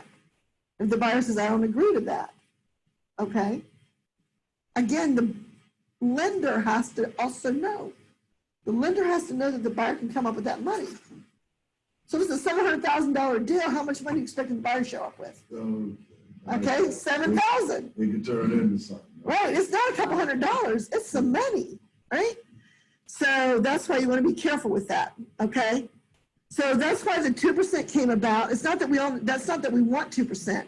The rest of the paragraph protects us, that we get to take all additional compensation. So if it's 2.25, 2.5, 2.75, or 3, or 4. No, use that because now it gives me the ability to fall back. Right. Yeah. Right. Okay. Right. So, and then if you want to do a flat commission, it is up to you to do it. You have to be the one to explain it to your client why you're doing it. Okay. Some agents have said stuff like, well, I have a team that works for me who does my admin. It helps me pay that fee because you're getting us as a team. Whatever vernacular you want to use, just be consistent with what you're charging. Now, July 1st and January 1st is when forms change. So you might have a fiscal year in your business, or make yourself a fiscal year, or it could be your anniversary date with KW. But if you want to give yourself a raise on your flat commission, you make it on that date. So you might say, my fiscal year starts September 1st. On September 1st, I'm going to give myself a flat commission raise to $395 instead of $295. But then it's across the board. The reason you do that is, let's say you're audited. So the auditor calls up the market center, they do every year, and they say to your market center administrator, I'm coming to meet with you tomorrow, pull these files. And they're not giving a whole lot of warning. There's not enough warning to try to sanitize a file. So they come in and they open them up. So let's say there have been complaints against you at Depot or wind out there. People call and say, we can't really find anything on this person, but we don't think he's being ethical to all races or all personages or whatever, and they pull your files, and, you know, all the purple hair people didn't pay a commission, but all the orange hair people did, okay? That's why you want to be careful. That puts you in front of Depot? Well, yes, it could. Yeah. No. Unless you have it in writing. You have to have it in writing. Yeah, no. So it could be that you were a nurse, so I don't charge nurses the admin fee. Okay. Now, I no, got you. is it an I admin like people fee? who own 4 dogs. It's not an admin I fee. just like to know the things that could land me in front of Depot. Right. I don't ever want to visit Depot other than I'm paying for these papers. So, Yeah, so it's not an admin fee. I was hoping someone would catch me. It's flat commission, okay? So just be really careful there, okay? So then going down the page, broker's fee shall be entered due and payable by the buyer, can't read today, under either of the following circumstances. Okay, so now if they paid you compensation above, then if within, again, this can be 30 days, 60 days, it can be whatever. Any more than 30 days can be a little ludicrous, actually, because all they have to do is terminate you and get another agent. So this paragraph is really to protect you if you forget that your expiration date was July 31st, and now it's August 3rd, and you're still showing property, okay? So if you put 30 days in there, this agreement carries you over those 30 days, okay? So if within 30 days after the expiration of the buyer's early termination of this agreement, buyer enters into a contract to acquire any real property of the type discussed in the purpose paragraph, so residential property, unless buyer has entered into a subsequent buyer broker agreement with another real estate broker, okay? So let's break that down a little bit. So let's say your buyer broker ends July 31st. You've had it for a year. You forgot what it was. You didn't put it in your calendar, your phone to deem you 3 weeks out, a week out, 2 weeks out, a week out to get it re-signed, okay? So you've got a 30-day cushion there. You showed property over the weekend, you wrote an offer, you know, here it is early August, and you don't have an official buyer brokers agreement, but you have that 30-day window, okay? If you have a good relationship with your buyer, they're not gonna really know, they're probably not gonna know either, but this covers you through the process, okay? It means that after that 30 days expiration or the buyer's early termination of this agreement, buyer enters into a contract, so they've entered a contract, you're due compensation, unless they've entered into a new buyer's agreement. So let's say your buyer's agreement expired on July 31st. And on July 30th, and you showed them this house, you're in the middle of negotiating or whatever, and all of a sudden their cousin becomes a realtor and says, oh, let me do that house for you. When does your agreement expire? And it's July 31st. So your agreement expires July 31st at midnight, right? So August 1st, what happens? Cousin comes over, they fill out paperwork, the cousin goes, shows them that same house, they write that offer, and it gets ratified. but I thought that would be procuring clause. There is no procuring clause. Oh, because mine. Because right here it says, unless another agreement is entered into. Say procuring cause is before July 1st, 2012. I mean, that's why we want to be careful. The term procuring cause, because the agreement can be terminated and signed with somebody else, you got to be very careful about that. Okay. Because you let your agreement expire. Now, had that cousin not come along and you showed them the property, wrote a contract, that's how you're covered for the 30 days. Your buyer's agreement has actually expired. Now, the moment you realize it's expired, even if it's August 5th, go ahead and have them sign an amendment to extend it. Even if you're in the middle of say you're in the middle of a contract that's supposed to settle before your 30 days is up, say August 15th. But what about if it falls apart? You still want to have representation for them.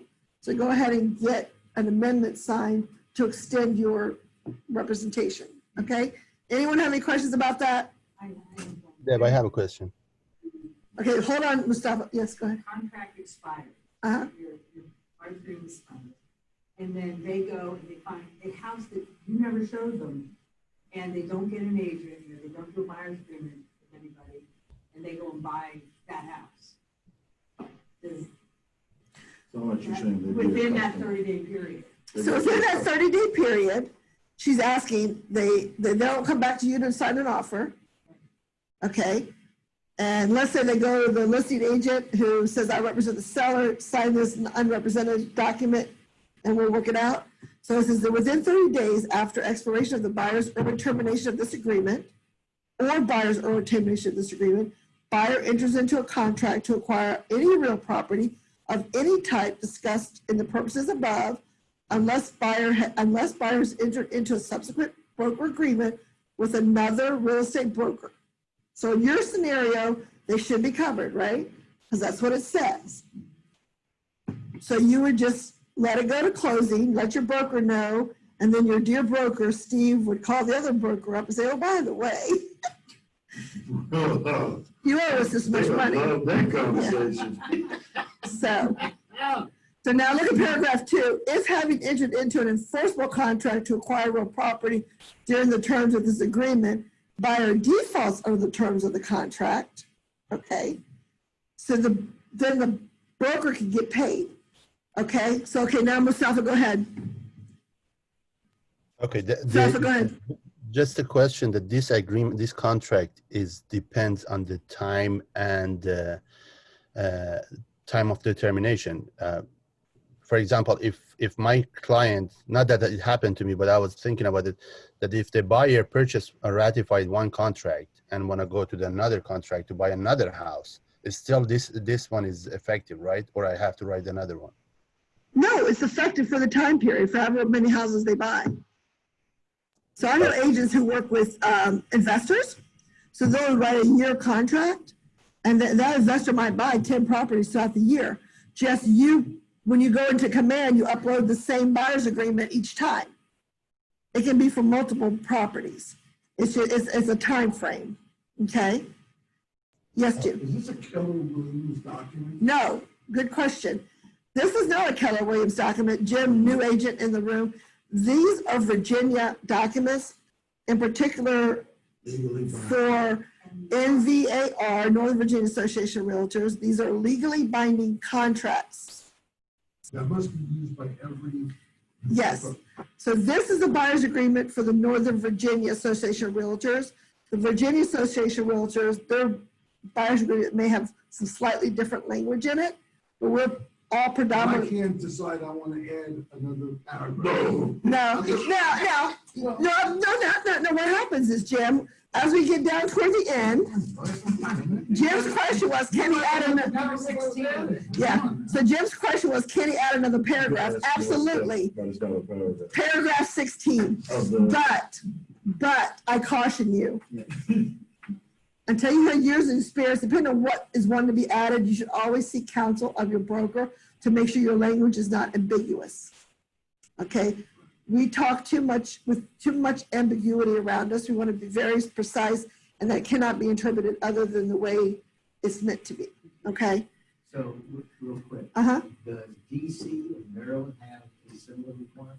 That's And I'm looking at that from pushing, if you are a government employee, Uh-huh. uniform enough, and you've got the scenario with Willie coming in, to do his thing, and then he says, well, I'm not gonna buy it for you. Okay, so you have a client who you represent them in Virginia, and they say, oh, we've decided we want to move to Maryland. No, you have to have a Maryland agreement with them.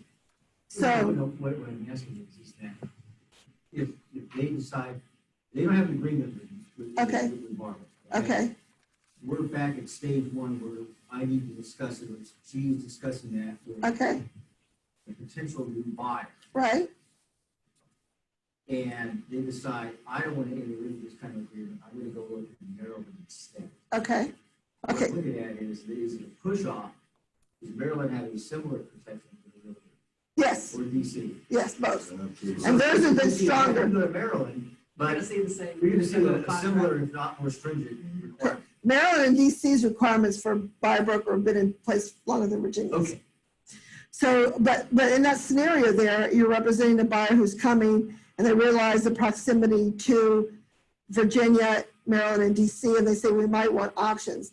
If you yourself do not hold a license in all three jurisdictions, then I would work with someone closely and make an agreement that if it's a Virginia deal, you're gonna take it. If it's a Maryland deal, then you're gonna refer them to that Maryland agent and get that compensation, okay? See, that needs to be something you add to Spiegel. It Right. says, you're not gonna hop across the line to DC or Maryland. Right, you have to sign, right. No, they're very stringent.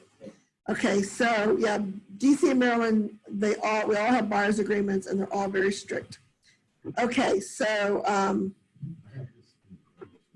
again, remember, if your client, the buyer, does something that's fraudulent that causes them to default, you have an enforceable contract, this contract, to get paid.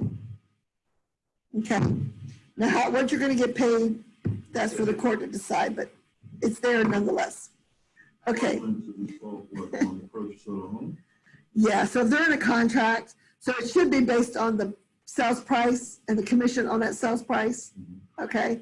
You should be able to get that compensation, the broker, if they default. They can fit it, mortgage fraud, lie about what they Correct. made, this, that, and other. Your commission is earned when they. We get one day, Classic, we get one day before closing and it go down. Right. They're still liable. Go ahead, Lito. Lito. Go ahead. Lito. Ma'am, I had a different question for with you. Example, I am buyer. I want to buy house. I go to any agent and agent make for me buyer exclusive agreement. Okay. Okay, and I work with agent and I don't like his activities or his presentation or whatever. And right. What is condition I can terminate this agreement? Okay, you may have come in late. Paragraph 4. For any reason, you just send them a notice telling them you're terminating their agreement. You don't have to give reason. Just say, dear agent, I'm terminating our agreement effective immediately. And you can ask them to please acknowledge it, but the language in here says a notice. A notice is a one-way communication. Just make sure it's in writing. It's always in writing. Don't call them up and say, I'm firing you. Just put it in writing. Okay, ma'am. And email it for, I email for buyer and I CC for a broker. And correct. I just write down, hey, from today we have agreement, we need to terminate. Thank you very much. Thank you for your service. After do this one, and this day too is discontinue our agreement, yeah? Right. Correct. And other one important question, if he put any termination fee, how much he put maximum for legal termination fee? We know that $50, we know that $150. How much he can put legally, $500 or $1,000, how much he can put? That's a good question. I don't know the answer. I've never been asked that question. No, if he would, some buyer, he believe for his friend is agent. Okay, I believe for a blind eye, I sign everything paper. I don't see how much he put it. He put $0 or he put 150 or 500. What is legal amount for he can put it? Every agent has to determine for their business what it is. And the buyer has to agree to it. So you can put down 10 grand, but a buyer's not going to agree to 10 grand. Some buyer, you know? some buyer, he don't read all of them for face. He just sign it and he don't know about this one, this question. Hold on, can you mute? Someone's outside, can they mute? Yeah, sorry. Thank you. Thank you, Alexandra. Can I add to his answer or his question just now? So Sure, I have a seller, kind of same thing goes, you know, on that extra portion of what do you want to collect. So I've done a lot of advertising for them through the past. I have learned I am not going to bite the bullet anymore.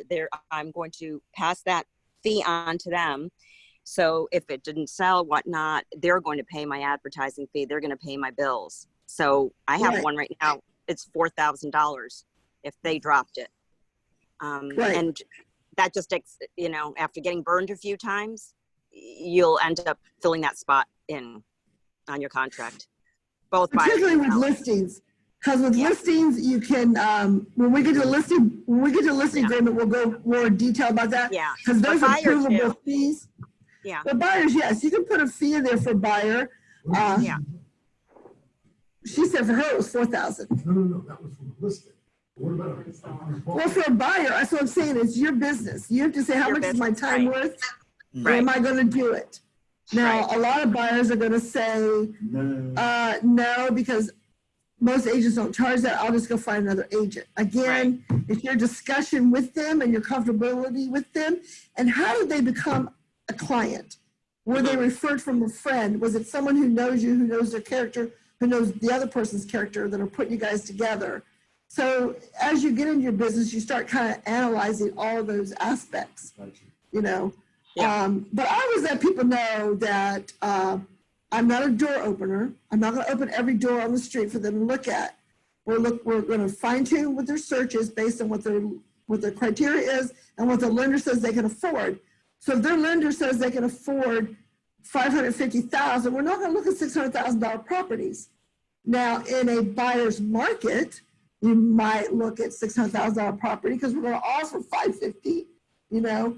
But what is the seller's market? Oh, no. We're not. We're not going to be looking at properties above what the lender says they can afford. It's a waste of my time. It's a waste of their time. Right. Okay.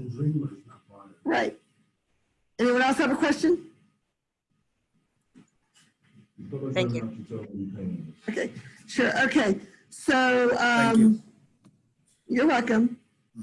So again, the termination fees, it's more about, not about the amount, it's about the consistency across the board for all your clients. And you guys are in the same environment I am these days. I didn't realize it was going to be such a big deal in our lives, but it's become a big deal in our lives. All right. Yep. Because I've always been fair to everybody. So, and teaching this class all these years, that's why I've always used purple hair, orange hair, because I don't want to target any particular race or anything. But under the code of ethics, realtors, more than most people, we are held at such a high standard that we cannot judge anyone. And I've personally been with people who have said, years ago, I had an agent ask me if I could show property for her, and I was with these clients, so I didn't know. And they were saying, is this neighborhood dark? And I'm like, I've never been here at night. You know, after the third time and then asked me that, I just pretend, I said, I'm sorry, I don't know what you mean. I don't know how to answer your question. Did you pick up on what they were saying? Oh, I knew right away what she was saying. I knew right away. But I just pretended like I was stupid. But anyway. I can't answer that. Yeah, and then finally, yeah. And I just refer people, or if someone says, you know, there's any sex offenders in the neighborhood, I said, they're everywhere. I'm telling you, they're everywhere. You just need to go to the police department. It's right here in this document. You can go and just go look it up. We cannot tell you, we cannot talk about it. It's a law in Virginia. And as realtors, we're bound by a code of ethics that prevents us from doing any of that. Okay? So anyway, so yeah, it's one of those things. Okay, relocation program, okay? I'm going to see your face. There's some in me, but. And at what point do you consider, at what percentage do you consider? So anyway, so relocation. Now, relocation is not a big deal as it was in the past, but it's still out there and in different forms. One of the relocation packages could be someone that's in the military that they give so many benefits because they use USAA, and USAA is going to give them $2,000 back if they use their agents. So you can match that, okay? Now, Steve Gaskins does not necessarily require you to get his permission ahead of time. So if you're in the middle of a conversation with your buyer on a Saturday afternoon who says, oh, by the way, if I use USAA and one of their agents, they're gonna give me $2,000 back, okay? So you quickly look at your phone, you're chatting with him, and going, uh-huh. If you don't know the math in your head, you just kind of chat with them and say, okay, they're buying a house, it's $500,000. Let's say I only get 2% of the deal. Okay, that's $10,000. So it's my office. Am I gonna give them $2,000 back? Okay, that's what you do, okay? You make that decision for your business, and you're gonna give them $2,000 back. And then that's what you use paragraph 16 for, is that you would say that the Other terms. and not you, it's not you, it's that the selling broker is going to give 2% back to the buyer with the full knowledge of the lender. The lender has to know that you're giving them a credit, okay? Now, it's your business, so you have to think about, are you gonna do that or not? It's always about building your database, building your connections with people.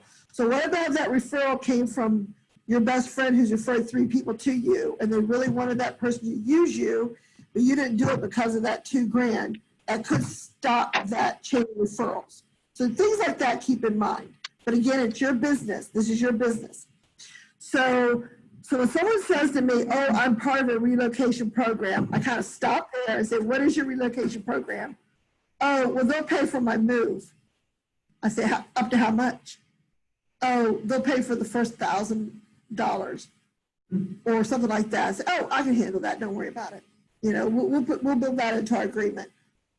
Or they might be someone who's high up at ExxonMobil and says, oh, we have an agreement with Cardis relocation.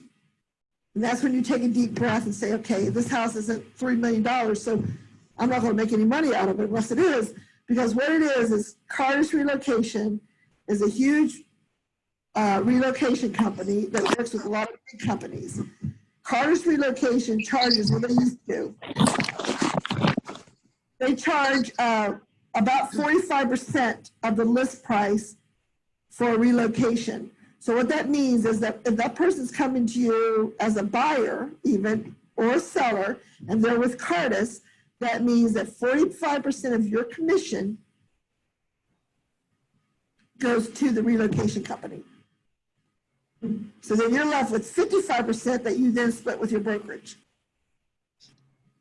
$3 million house. That was a $3 million house, okay, but what about was a $400,000 house? Oh, my goodness, yeah. Okay, so this is, you know, chances are having someone from Cardis at that low price range is rare, but when ExxonMobil left Northern Virginia and went to Texas, there was a lot of homes sitting in McLean and Langley after the crash, sitting there for a long time to be sold.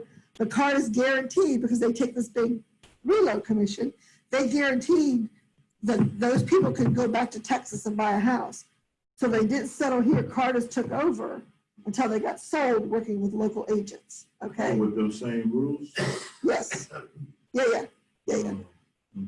So again, find out from that person what it is.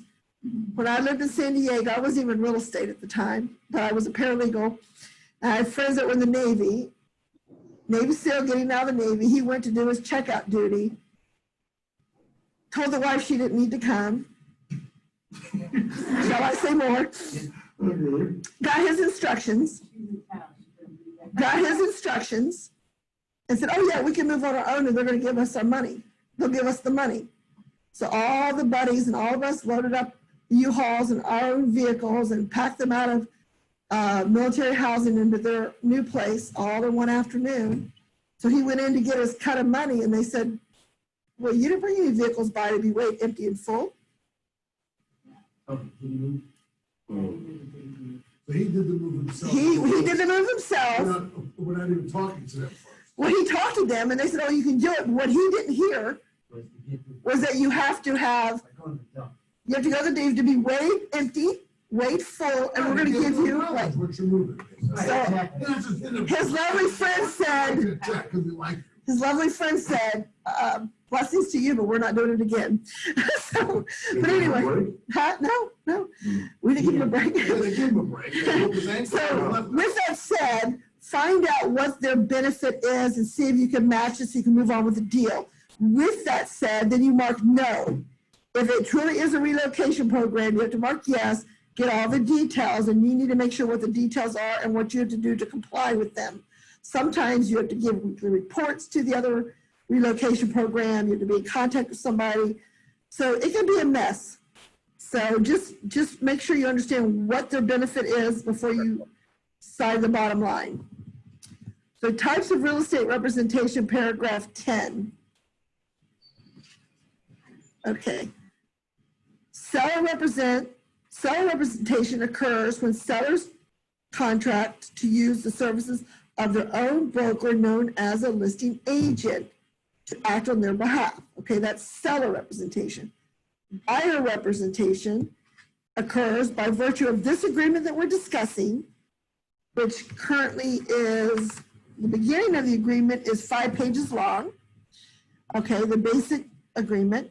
Note, broker may assist a seller or prospective buyer by performing ministerial duties, acts that are not inconsistent with the broker's duties as buyer's agent under this agreement.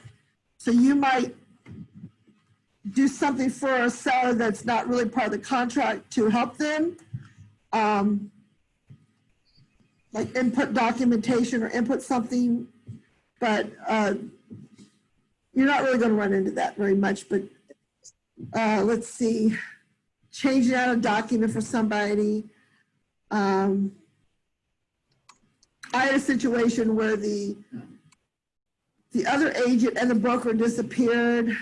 The client called me, their client called me to finalize the deal.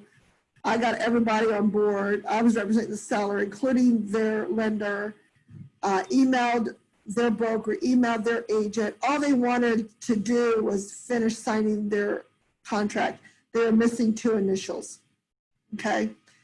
So, talk to our broker and yeah, so I did a ministerial act of sending them the agreement through DocuSign for them to wrap up those 2 initials that were missing that would ratify a contract. Their agent had left the country on a trip. Their broker was out of the country as well, and nobody was standing in their stead.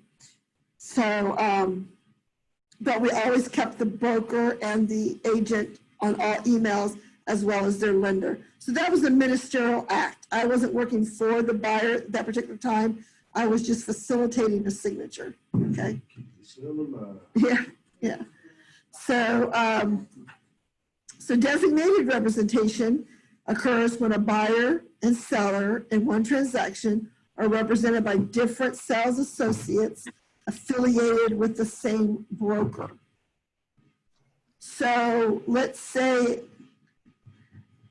Alex and Derek here in the room, you guys are in 2 different KW offices, but we have the same supervising broker, okay? So we want to make sure that we're covering ourselves under designation. So if Alex has the listing and Derek, you're gonna write an offer on her listing and you see that she's KW, part of our group that's under Steve Gaskin, the supervising broker, it would not hurt to just go ahead and bring in that designated representation sheet to just cover all bases, okay? Normally, if it was just anyone within the the Falls Church or the Fredericksburg office, it would just be within your brokerage. Well, our brokerages are really 3 in a group. We're going there. We've got Steve as supervisor broker over all 3. So it's beneficial to have a designated representation form for that, okay? So it's not dual represent in the huge scheme of dual representation. The broker is dual representing, but not the agent. Okay, it's designated representation because Steve, as the supervising broker, the principal broker, not supervisor, the principal broker, Steve Gaskins, is saying, Alex, I'm going to let you be the listing agent. Derek, I'm going to let you be the buyer's agent, and you guys are going to do this contract together, okay? So each of these sales associates, known as designated representatives, represents fully the interest of a different client in the same transaction. Designated representatives are not dual representatives if each one represents only the buyer or only the seller in a specific real estate transaction. In the event of designated representation, each representative shall be bound by client confidentiality requirements set forth on the broker duty page.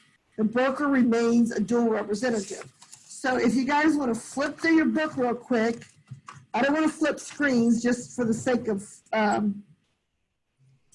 but under miscellaneous in alphabetical order, disclosure of designated agents is on page 124. So if you're keeping notes, you might just put next to your paragraph there, page 124, and that would be the document you would use, okay? So as you're working through with the buyer, you know, you may not know that they're gonna go look at, Derek's not gonna go look at one of Alex's properties and eventually wants to write on it. So, you know, just keep in mind that you gotta pay attention to who is the listing broker, okay? So then you say to your clients, you want your clients to say yes here, that they consent to designated representation, because they might have it in their minds that it's dual representation. They say, well, no, I don't want you to represent the seller and me both. You see, that's not what this means. This means that if you don't agree to this, you can't see any listings of anyone in our 3 brokerages. Yeah, no. I want to be able to see those. So they want to consent to designated, and we do not want to do dual representation. Okay, dual representation is a no-no. When we get to the rentals, we might discuss it there, but in Virginia, you're still allowed to do it, but it truly should be a no-no. It's really hard to fair and equity represent somebody. So let me give you an example. Let's say I have a listing, I have a client, a seller, who says, hey, Debbie, I pretty much own my home free and clear. The market looks like around me is selling for close to between 480 and 5. I think I can probably get 480 for my house, but I really don't want to go below 440. I'm like, okay. But yeah, I want to sell pretty quickly, but I think I can get 480. Now, mind you, they haven't upgraded anything compared to the comps, but that's what, you know, that's just the conversation. So we listed at 480, okay? Then 3 weeks into this, they still haven't sold it. All of a sudden, I'm referred Mary, and Mary and Bill come over to me, and we sign a buyer broker's agreement. They tell me that they're looking for property in and around 440, and I set them up on a search. And of course, they don't get my client's home on their search, but on social media and Zillow and all the other stuff, it pops up in the neighborhood they're interested in, and then they come to me and they say, do you think he'll sell it for 440? Well, I know he will. But I know their lender later says they cap out at 440. I've never said one word to this buyer that my seller will sell it for 440. So let's say I decide to brace it and do dual agency, and that buyer was referred to me, and that seller was referred to me. And I do dual agency and I present the offer for 440, that seller will forever believe that I sold him out. He will tell the person who referred me, and they will tell all their friends. Okay, don't do it. It's, yeah. You know, I've been married to the same woman for 4 years, and my mother-in-law, may she rest in peace, never negotiated this far over her daughter and me becoming her son-in-law. I haven't sold the damn thing yet to anybody. And you have to learn how to negotiate. I've got 3 more. My brother is an attorney and has been, he's the vice president of the American Book Publishers Association for 32 years. I may have to get back in touch with that kid. Hey, why don't we take a 10-minute break, everybody? You guys get up, move around, and have a drink. We'll come back at 2:10. The stuff is real though. It comes up. Hey, Debbie. It comes up. Okay. I'm looking at a listing right now. It's really weird. Buyer agency cost on compensation is $10,000. The buyer's agent must contact the homeowner for more details. I've never seen that one before. And it's So all, that's is it a limited service agreement? no exclusive, right? Yeah, it is limited. You're right. Good one.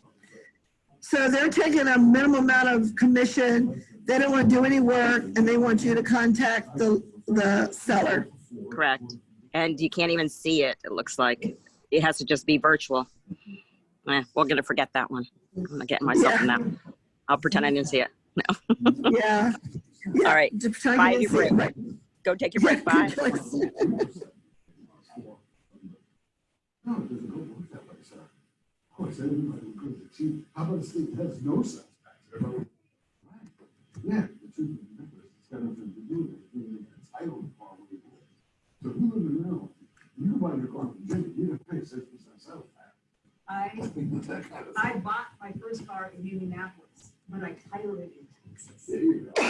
No sales tax. And people must have gone crazy with that. Figuring that's- But I was And in of the Army course- and I was moving. I was in transit, I was in temporary. Well, see, the military have that right. Let alone the fees, let alone rate. Because it was literally like stopping by a dealership on the way to. Now, there are differences in that, because right now, even like this minute, in Virginia, all dealers have what's called a dealer processing fee, right? Yep. Another thing to make Tax profit. title and license. Well, that's like the side commission Well, rate. that's, and it doesn't include it, plus tax. Plus title. tax. Dealer processing fee, this is a dealer profitable fee. Right. They call it. But in Virginia, in Maryland, they have it capped. Not someone that, you can trust, there's a dealer in Virginia, who I won't name, he has multiple. He has a place in Virginia, he has a place in Maryland. In Maryland, it's capped at $299. He's in Arlington, he charges $995 if you're stupid enough to sign that contract. That goes to that flat fee thing here.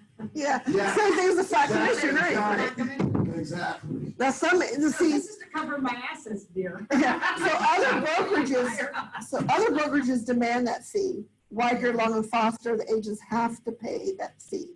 The agent, Well, if the client doesn't, the agent the has agent to. has to include that Right. fee in the. Right, it has to be Otherwise- collected, Otherwise, they're It has to be responsible. collected. has to be collected, From whether the it's, agent, whether the agent passes it on to the. right, consumer. right. It's demanded. So some agents won't even put their agreement, they'll just pay it out of their commission. Others will try to do it. So people are used to seeing it, but as more and more KW and other brokerages come in and don't have that fee, people are more and more likely to fight it, you know? Yeah. Well, or if you could put it in there and say, you know what, I'm going to pay convention. Now, if someone argues, right, if someone argues with you, then you cross it out and say, you know, courtesy. Now, again, that gets you into fair housing. If you give a courtesy to everybody but a particular group of people. Yeah, for housing. Yeah, but You sold, or you just, it's like, I have that on there, it's only because I can negotiate it out. Yeah. Make you feel good. And if you do it on all of them, you're not gonna know I didn't, that I offered you the same thing.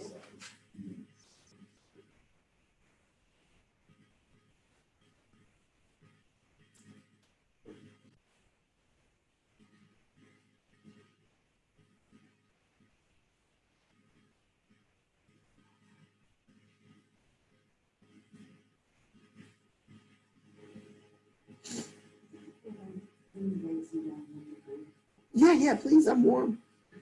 I'm always warm. I figured you and I have the lease funds, basically. Yeah. You're not gonna lower the lease a little bit. I heard you, but you remember, I'm married. You wanna go ahead? Yes, dear. Even as a child, It is, dear. You're one of the few that beat us. I had a good deal, man. She came from heaven. I came from. I play, She's all right. you talk about negotiations. I play Scrabble online, Scrabble Go. And because it came from my Facebook post, and my face is on there, and you get these weird messages all the time. So people it's always stupid me. But it's like, what do you do for a living? I always just am a contract negotiator. and they're always so impressed. Yeah. I've never heard of a woman doing a No, contract. yeah, he was, his father was. I never heard of a woman being a contract negotiator. That's what that was. But most of them aren't real. Most of them are computers, or they're trying to, trying to get you involved in other stuff. Yeah. It's kind of funny. Well, it keeps you from getting all the rats in real estate. Yeah. Doing the like- deal, One of those things that really kind of annoys me doing the is deal, we is you look get at 19, something just and get then 18 it's like, off I'm each not here side. because I don't want to And think they- about work. 18 grand. And all I'm getting is ads Okay. for Yeah, I work. started arguing. Cut it out, Google. $2,000 Stop or that. $1,000, me and other agents looked at each other. No, it was arguing over 2,500. Me and other agents, yeah, man, sign the paper. Out of 36 grand, that's to give up $2,500 was no big deal. You know, my father in the US, he was on a very successful business. Like, it didn't take all Never day to said to me, figure it out. Never be afraid to make a profit. Yeah, like, okay. Just like you can't lose a penny on every widget and stay in business. Oh, we're only losing a penny a widget. Well, sell 5 million widgets and you're probably out of business. You know? But listen, now I'm gonna ask now, just to show you my honesty and fairness and probably stupidity and naivety. I want to be a buyer's, yes, I'm chasing after people want to buy out, okay? My point is, the way I look at this thing, I ain't charging any, I'm not, just listen.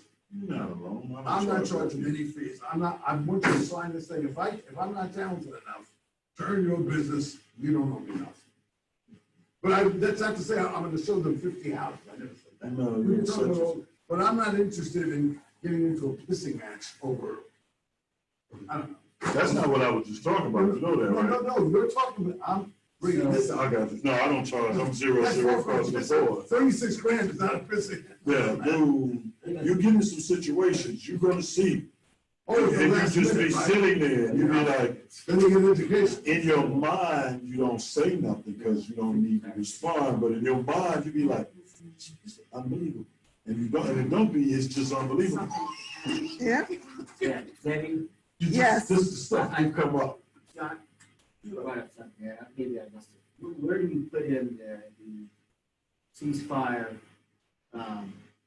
We're done. I've been done looking at, I've showed you.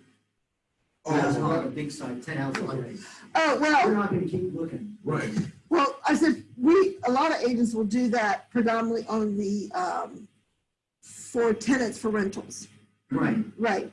It would be, you could do that in your other paragraph if you wanted to do it in, How do you prevent tire kickers taking away with the line? well, I always You require don't that want to show they, 50 houses. Excellent right, question. right.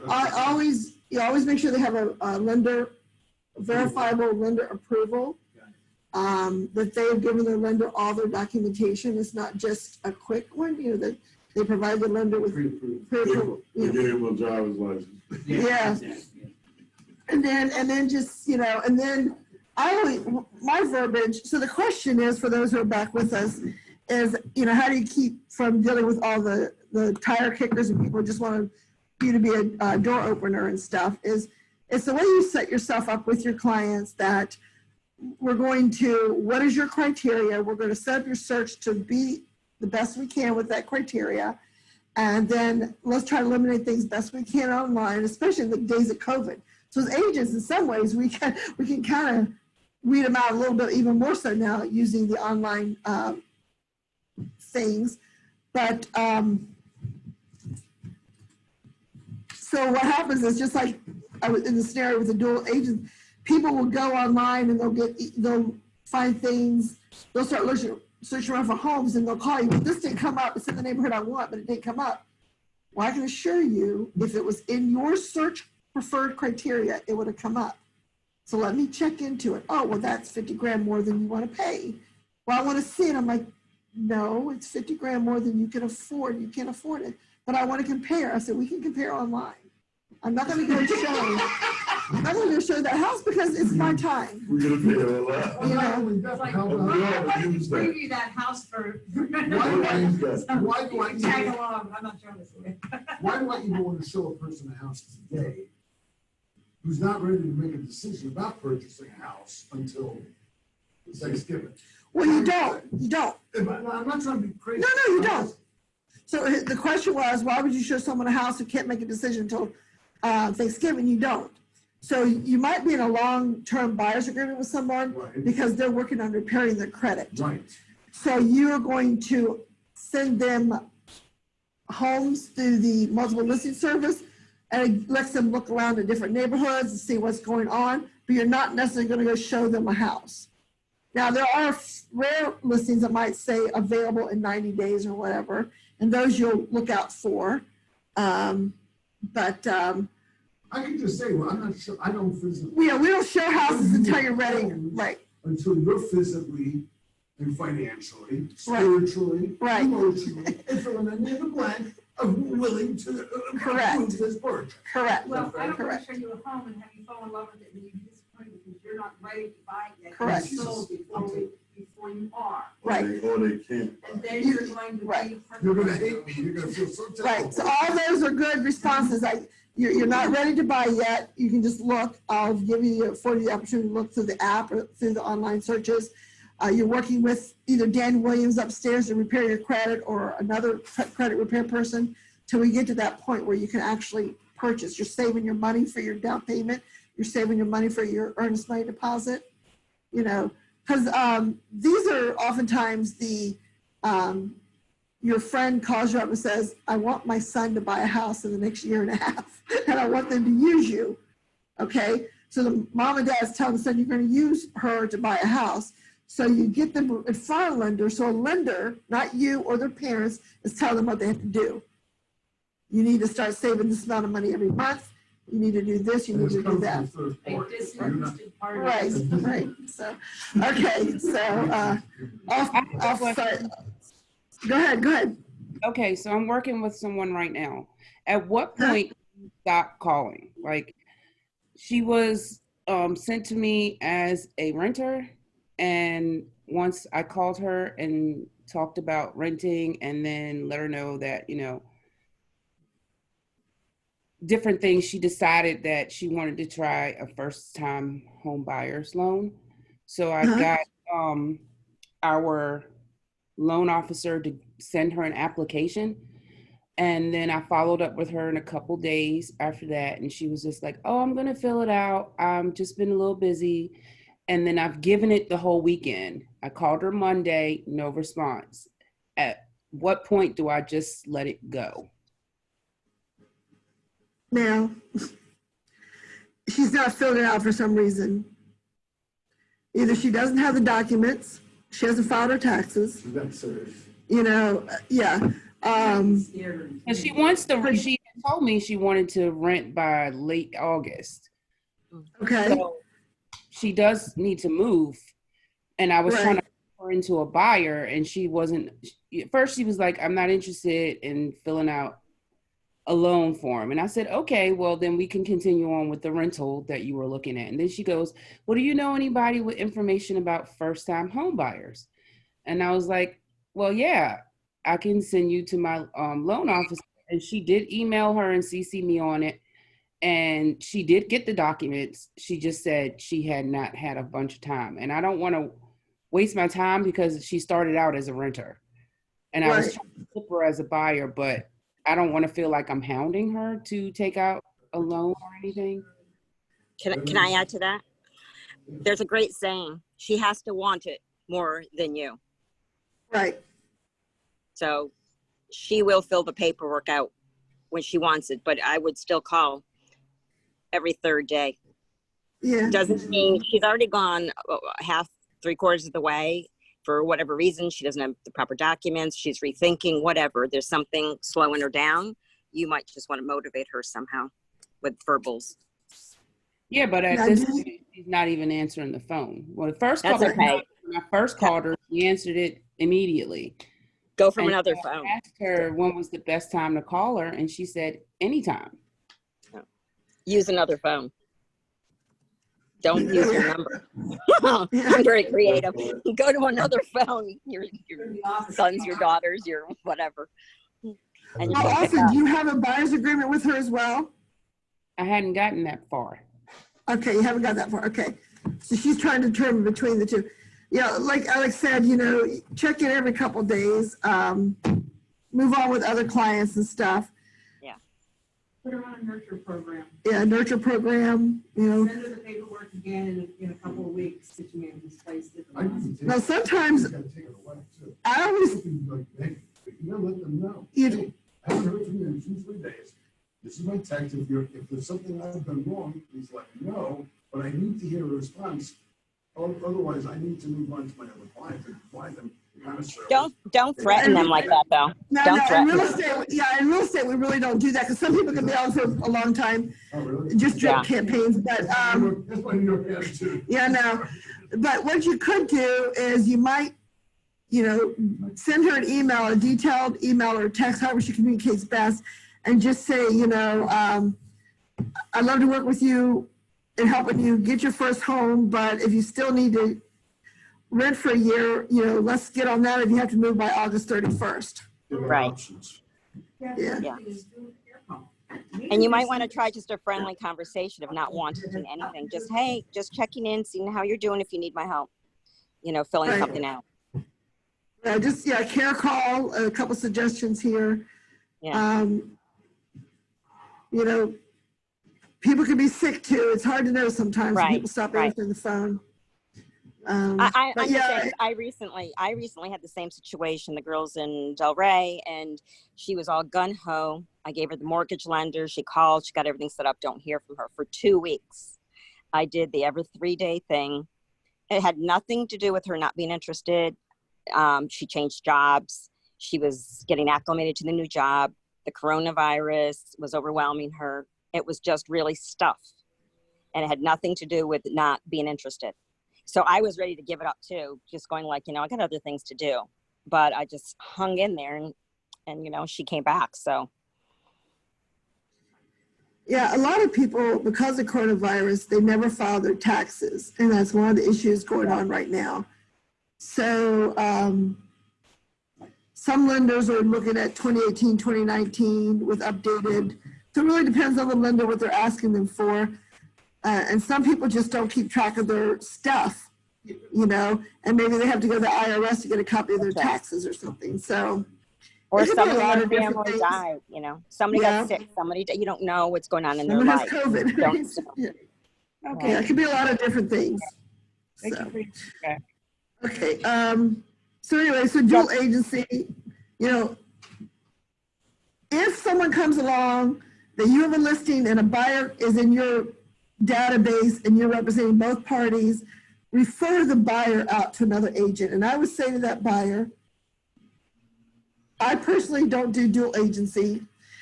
We've been advised by a broker not to, because we want to be fair and equitable to both parties and to have total confidentiality between both parties. So I want to refer you to one of my good friends within the office, and they're going to represent you during the negotiations of this contract. And you have that agent pay you a referral fee, okay? And that way, no one is losing any confidentiality with one another. And I caution you guys, you know, we have a tendency to share our grievances about what's going on with our deals, sitting in the room, talking in the kitchens, talking in the hallways. You never know who's listening, and you might have a listing that you're lamenting to, say, someone's talking to me or Summer or someone about. You don't know who's listening, so be careful when it's really confidential information about your client's listing that you're sharing in and around the office when you're talking to people, because you never know which one of those agents might have someone who's going to write an offer on that property. So now when I share things with you guys about my clients, I've actually gotten all their permissions to do so. I don't use their names or their addresses, but they know that I talk to you about some of their glitches and what's happened in the past. I just think the good Lord has given me some odd listings and buyers because it's given me a lot of things to teach from. And so anyway, so I don't breach any confidentiality because I've gone to each and every one of them and asked, except for one, have all given me permission to share the details of what happened during their transactions. So, so compliance with fair housing laws. Do we need to say any more? Property shall be shown and made without regard to race, color, religion, sex, handicap, familial status, or national origin, as well as classes protected by the laws of the United States, the Commonwealth of Virginia, and the applicable jurisdictions, or by the Realtor Code of Ethics, which encompasses everything. That's transgender, everything under the sun, everything. Now, the only group you can discriminate against right now in Virginia is if you're renting a home, you can still discriminate against a student. In DC, you cannot. In DC, you cannot discriminate against students. Students can rent and the parents can guarantee the rental. You cannot discriminate against students. I've had clients have property that's around George Mason, and first thing you put in the listing, no students. Who calls students constantly? It's like no students, no students. But right now in Virginia, you can still discriminate. A landlord can discriminate against a student. So My attorney's cousin, fees. George Mason, don't discriminate against her. Well, years ago, I remember they couldn't say no male students. They'd go for the female students. But you can't say that because they have to discriminate against males.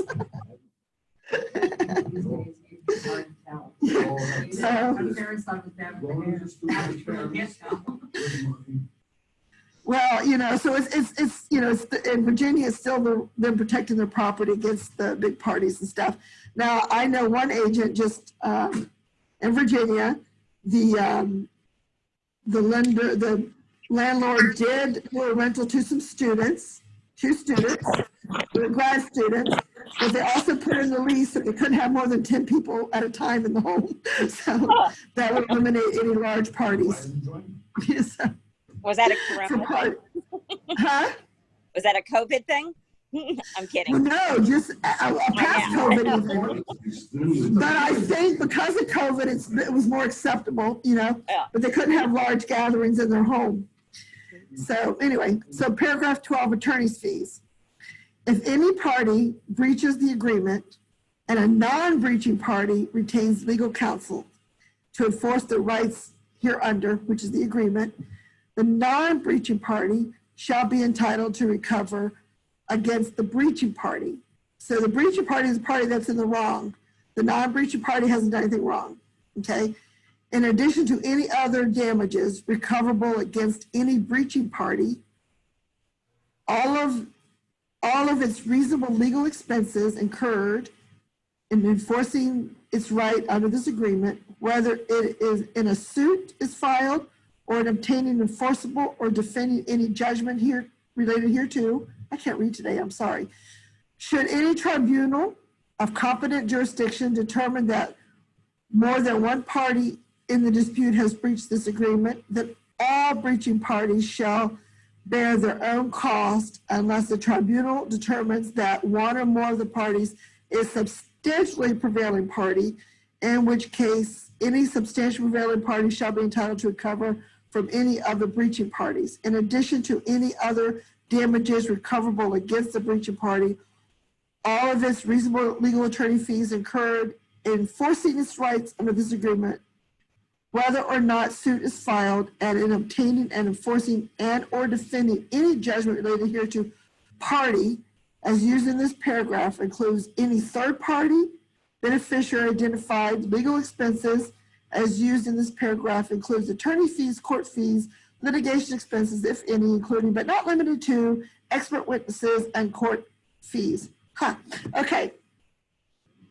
So if someone does something bad, okay, and the party who didn't do anything bad or was done bad against sues the party who they believe did something bad, and a court or a mediator or an arbitrator determines that the person did in fact do something bad, then they have to pay the person who did not do the wrongful deed all their attorney fees, all their expert witnesses, whatever they're compensated for. Now, during that process, let's say the judge looks at the agent and says, oh, but you didn't initial your lead-based paint document, which most agents seem to forget when they're on the other side. You didn't initial the lead-based paint document. So you did something wrong there, but that wasn't really what was wrong. That was a mild thing that was wrong, okay? There was still substantially wrong on the other party. They still have to pay the costs. Sometimes, when I was a paralegal, the judge would weigh what the one person did right and wrong, and they would give it a percentage. So let's say someone did 90% wrong and someone did 10% wrong. Well, what the person did 10% wrong, they got that 10% deducted from the compensation package. So a judge can do whatever they want to do, but when it comes to that, but they're going to determine who's right or wrong in the situation. That's why they keep refining the contracts, guys, because things get challenged in court a lot, and they'll say, well, that was ambiguous, or we didn't read it that way. Okay. I do caution you, if you do have a client that's an attorney, they can't go through and change all the paragraphs. Okay. I was a paralegal both East Coast and West Coast, about 5 years each. A little bit more than 5, but anyway, most attorneys aren't real estate attorneys. That's why when someone has a real estate issue, you go to a real estate attorney. Just like doctors, they have a tendency to stay in their lane of attorney practice. So they want to write it in their own language. They want all the herefores, therefores, and theretos. And we do have some of that in this, but they just can't go through and cross up all of this. This is written, so you stop them and say, this is written by a board for the state of Virginia to be fair and equitable to both sides. So you cannot go through and change up your own language, okay?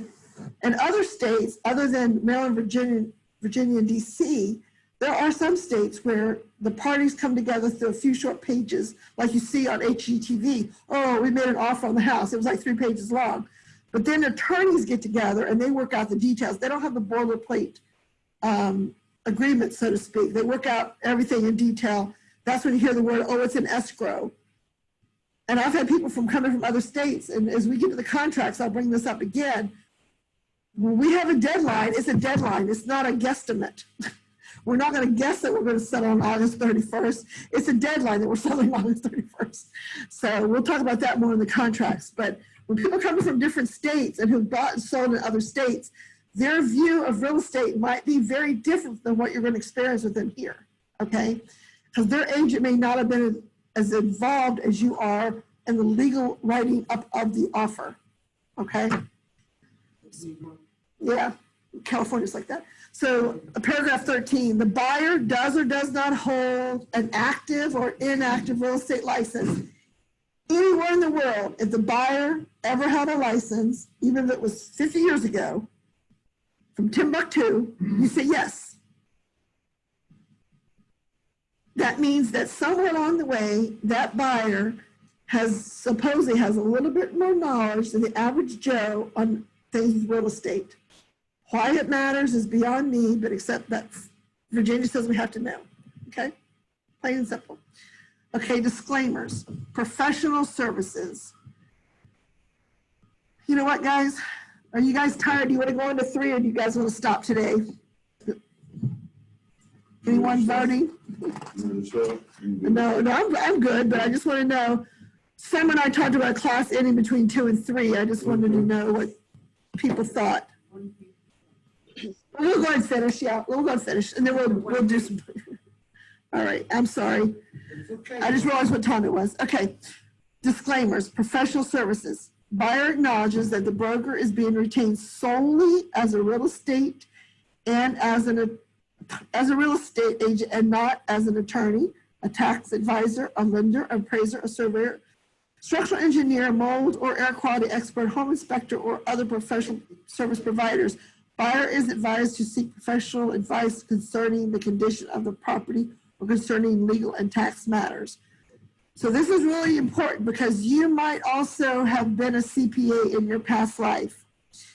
You have taken a class from someone in the office that talks about tax breaks for home ownership. You cannot talk about that. You can say to your client, there are tax advantages for homeowners. You need to check with your CPA, your accountant, or do your own research. You cannot tell a client what those advantages are. You You don't know the tax law this year. You don't know how it pertains to them buying and selling.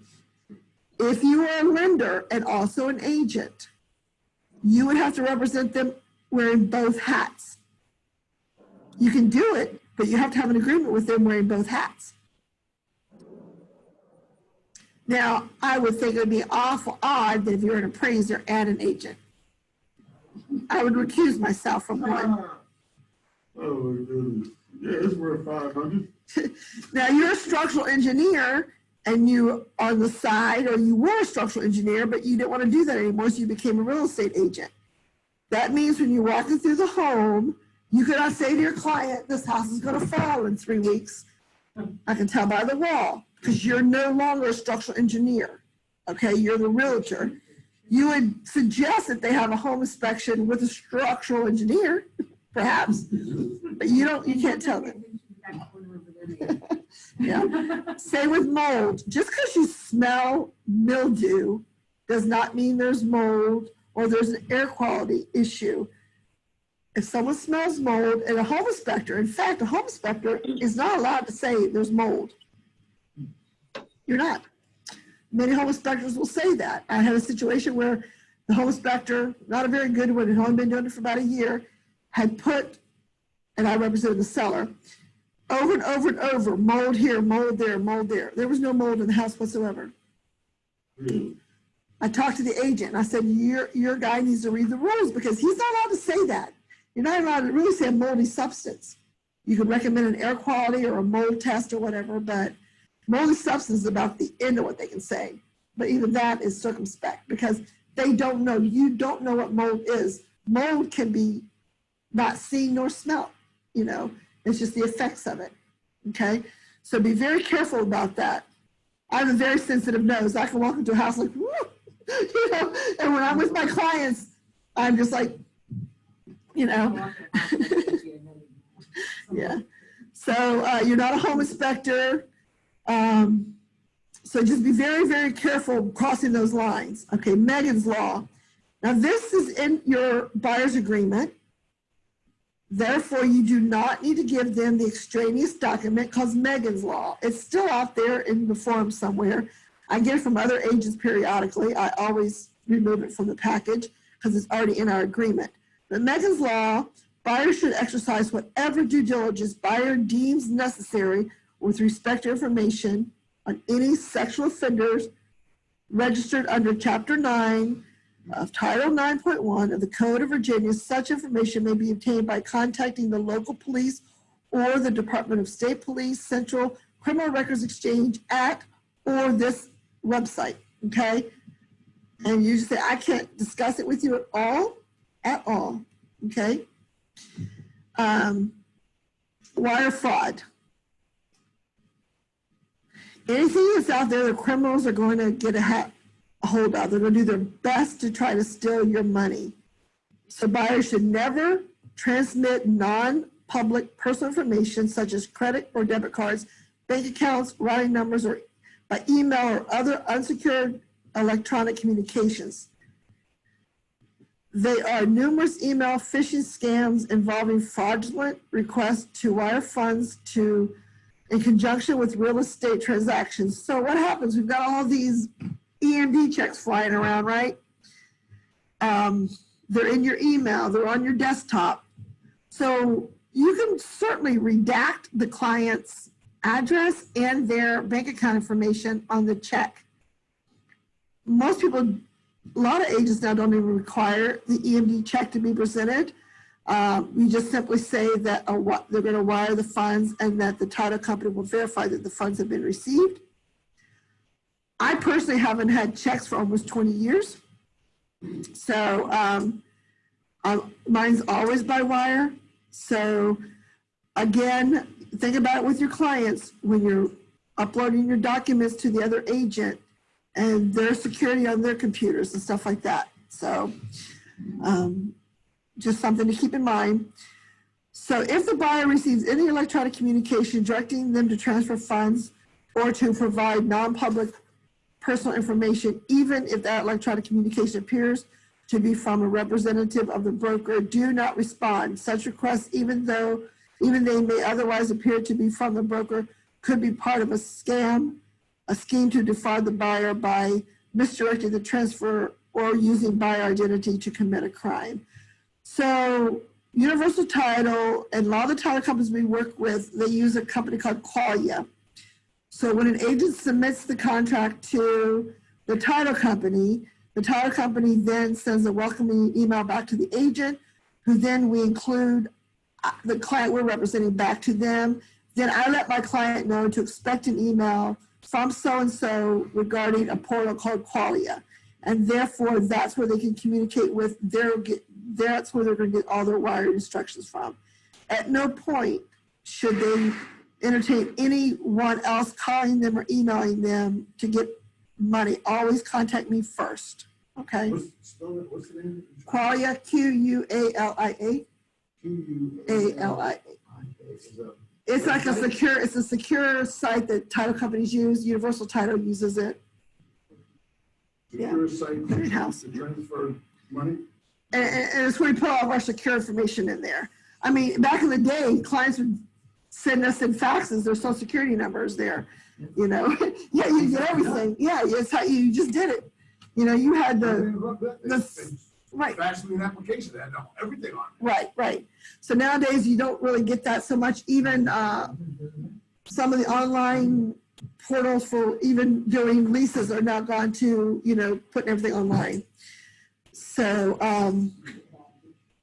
anyway, so just know that fraud's out there, to tell your client to be careful. Where you find it on the seller side, and I'm going to address it here so we don't have to do it when we get to the listing agreement, is that because the listing's out there, your seller is going to be bombarded by every service out there, and they're going to think you've connected them with movers and house declarers and you name it. They're going to be absolutely bombarded. When I sold my house 3 years ago, I could not believe the amount of stuff I got within 24 hours of putting my house on the market. It was amazing. Hey, really? I'm looking out for you. Yeah, that's like Medicare, same thing. Yeah. How many people are out there right now trying to sell you guys enough services Right. for real estate business? Oh, yeah. So anyway. You know how many times I. Go on Facebook. All right, guys. So just be very careful, guys, about the wiring. Okay, service provider referrals. So we always want to, you know, when you get a haircut, you have a hairdresser, nail salon, you know, barbershop, trim up your beard, whatever. And it's someone you really like, you have a tendency to refer that to people. Well, you want people to refer you, and you want to work with people that you want to refer as well because they do a good job. So broker or one of the broker sales associates may refer a service provider to assist a buyer in this transaction. This referral is not an endorsement, a guarantee, a warranty as to the quality, cost, and or timelessness of the services to be provided. Buyers advised to independently investigate all options for service providers and consider whether any service provider will work effectively with buyer. Buyer is free to reject any referred service provider for any or no reason. So when you refer Universal Title to someone, you're not getting a kickback from Universal Title. There is a document that your clients, and we'll talk about this on Thursday, that they're going to sign, but that's just saying that the office fiduciarily benefits from the relationship with Universal Title, but the individual agents, unless you have ownership in it, does not. Okay. Now, I'm not working with a group out here in Fredericksburg, but you know, David Robertson and his group there in Falls Church, David knows that if he was not doing a good job, my people would not be coming to sit before him. And that's it's always been, you know, anyone, if you don't do a good job, I'm not going to share you with any of my clients. And that's the same position you take. So just because an office has a relationship with a group, and usually they always are voted on by the ALC, they're sourced out, looked at, and if there is issues with them, the office is going to deal with it. But we want to be working with reputable people that give good value for what they do. Now your client may say something like, well, online it says all these title fees are junk fees. Well, I would say, okay, I'm going to have the attorney give you a call and you let them answer all your questions, okay? Don't try to defend the title company's fees. You're never going to win because you don't know what they are, why they're there, okay? I can tell you, when it comes to title insurance, it's got a bad reputation over time. But even here in Fredericksburg, my sister bought a place up the street and it's new home construction. And we were sitting there talking to them, and I said to my sister, I think you need to get enhanced for the area that you're in because of the history that's here. I would suggest definitely that you get the enhanced title insurance company because I would hate that they would come across a grave site digging into your property. And the agent at the table looked up at me like with these scared eyes, and she goes, "Why would you say that?" I'm like, "Because I just believe that, knowing where this property is." And she goes, "So you don't know what happened up the street with the other group?" I'm like, "No, I don't." And what happened was 10 people bought in there originally in this one site. One of the 10 bought premium insurance. So when they started digging up the houses, the first 10 that were being built, sure enough, they found unmarked graves, Civil War memorabilia. So all the other 9 properties, they couldn't finish their house till they got it all resolved. But the 10th person who had the enhanced version, the title company paid for them to do the proper excavation and get their house built. Yeah. All right, Deb, you don't speak no more. So, but that's from experience. That's from knowing, the property that you're on and stuff. So anyway, so yeah. The Potomac Bill? Yep. Oh, I know what you're talking about. I drove around it. It's a little. That's Colgan High School has one. Right. Milton has one right next door to it. So there's a lot of those things. I paid attention to it. Yeah, this is battleground here. Right. Okay, so anyway, know that you can refer somebody, guys. Don't be afraid to refer people, but know that they do a good job. And at the same time, when your client calls you back and says, "Look, that so-and-so has not responded to me," and it does happen and it will happen. Again, just like the situation earlier, we don't know why they didn't respond. Maybe their kid was sick. Maybe the family's been sick. Maybe they all have COVID, which all that has happened in these last few months with people that I know, that the whole household's been down and no one knows what's going on because they're all sick.